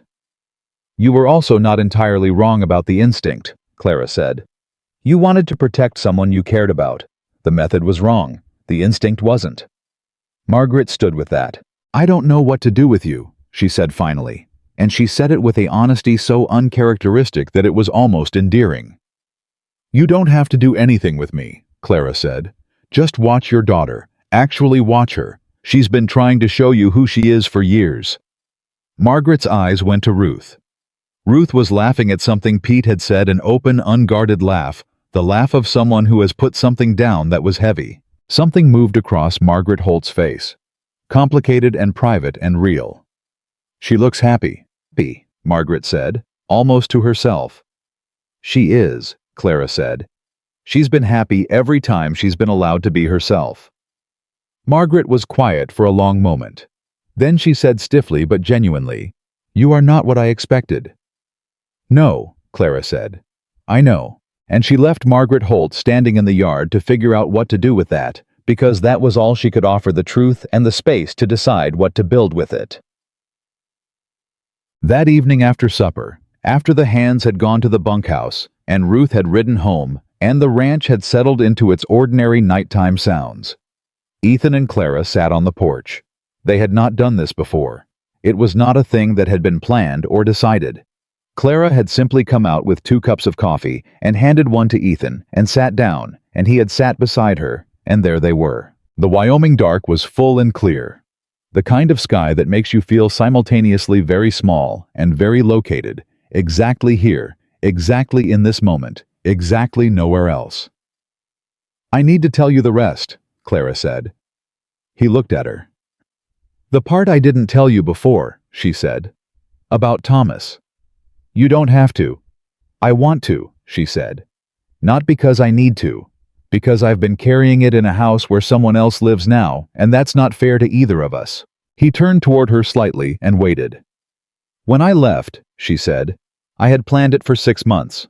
I had money saved, small amounts carefully hidden, the way you hide things from someone who checks everything. I had a bag packed. I had a route." She held her coffee cup in both hands. "What I didn't plan for was that he would find out before I got out." The porch was very quiet. "He found the bag," she said. 3 days before I was going to leave. He found it, and he came to me, and he was very calm about it, which was always the worst sign when he was calm. It meant he had already decided what he was going to do, and he was enjoying knowing it before I did. She paused. "He told me I would never leave.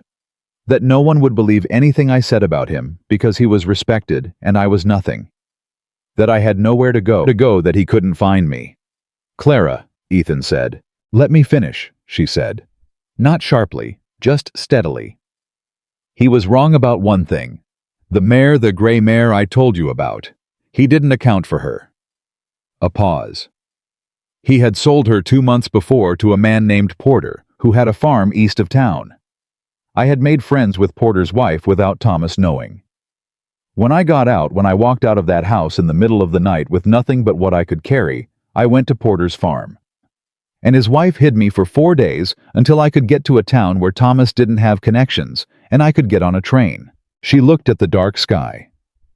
"A gray mare and a woman I'd known for 6 months, she said. "That's what it came down to. That's what got me out." Ethan put his coffee down. "How long ago?" he asked. 3 years, she said.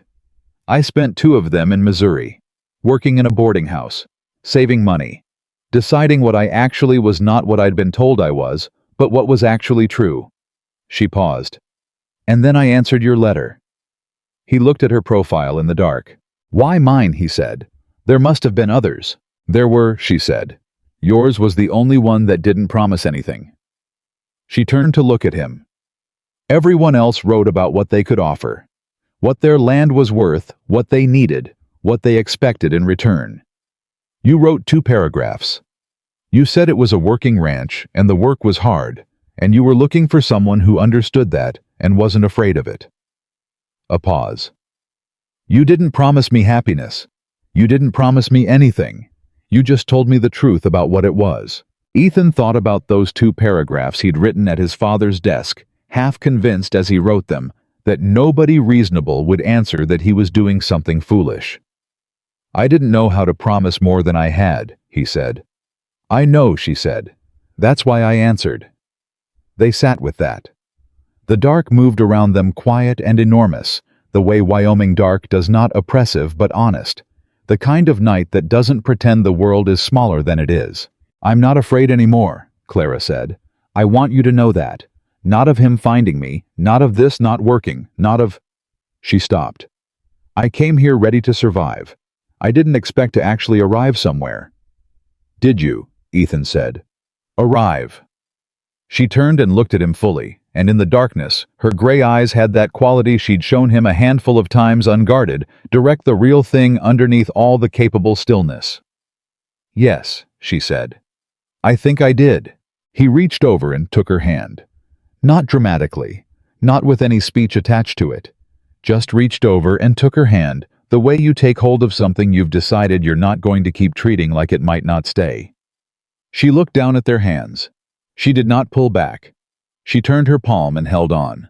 They sat like that for a long time, the two of them on the porch of the house his father built with the horse they'd both saved, standing quiet in the barn, and the ranch breathing around them, and the whole of Wyoming above them, dark and clear and full of stars.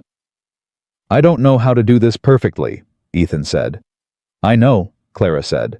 "Neither do I. We're going to get it wrong sometimes." "Yes," she said. "We will. But we'll figure it out." She looked at the sky. And then she said quietly, with the plainness of someone who means every word and doesn't need it decorated, "Yes, we will." 6 months later, the people of Clearwater, Wyoming, had revised most of their opinions about Clara Walker, which was what they called her now, without the hesitation that had marked the first weeks, without the quotation marks that people put around things they haven't decided to fully accept yet. She rode Raven into town on a Tuesday morning in February, the ground frozen and the air sharp, the black horse moving under her with the easy confidence of something that has found its right use. People stepped aside in the way people step aside for things they respect, rather than things they merely fear. The difference is visible if you know how to look for it. Thomas Aldridge waved from the doorway of the general store. Doc Harmon, coming out of the barber's above his office, raised his hat. Ruth, who had over the winter begun working 3 days a week at the school as an assistant teacher, a thing she had decided she wanted and told her parents she was doing, rather than asking. Their permission, came out of the schoolhouse and called across the street, "Clara, come look at what the children made." Clara pulled Raven to a stop and looked across at Ruth, who was holding up a drawing that appeared to be a horse or possibly a very large dog, done in chalk on brown paper by someone with more enthusiasm than technical skill. "It's Raven," Ruth called. "Tommy Aldridge made it. He said he saw you ride and decided horses were his favorite thing." Clara looked at the drawing. Something in her face did the thing. It did sometimes now, more often than before, easier than before, like a door that has been opened enough times that it no longer requires the same effort. The thing that in other people you would simply call a smile, but in Clara had the weight of everything. It had taken her to get back to being someone who could. "Tell Tommy it's very accurate," she called back. Ruth laughed. Clara rode on. And she thought as Raven moved beneath her with his steady and recovered strength about a woman who had arrived in this town with one suitcase and the specific intention of disappearing, of becoming small enough and useful enough and quiet enough that nobody would look at her hard enough to see what was underneath. She had not disappeared. She had done the opposite of disappearing. She had stood still in front of everything that charged at her. The horse, the town, the woman with the pie, the man with the forged contract, the memory of everything that had been done to her, and everything she had been told she was, and she had not moved, and she had not broken, and she had not become what any of it tried to make her. She had stayed exactly who she was, and who she was, it turned out, was more than enough. She had come to Wyoming to survive. She had stayed to live, and Raven, black and strong and whole beneath her, carried her forward into the February morning, not because he had been broken into obedience, not because he had been forced into submission, but because somewhere over the course of 3 weeks and 1,000 small, honest moments, he had made the choice that only free things can make. He had chosen to trust. And so had she. And that choice, made against all evidence and all experience and all reasonable caution, was the bravest thing either of them had ever done. It was also the thing that saved them both.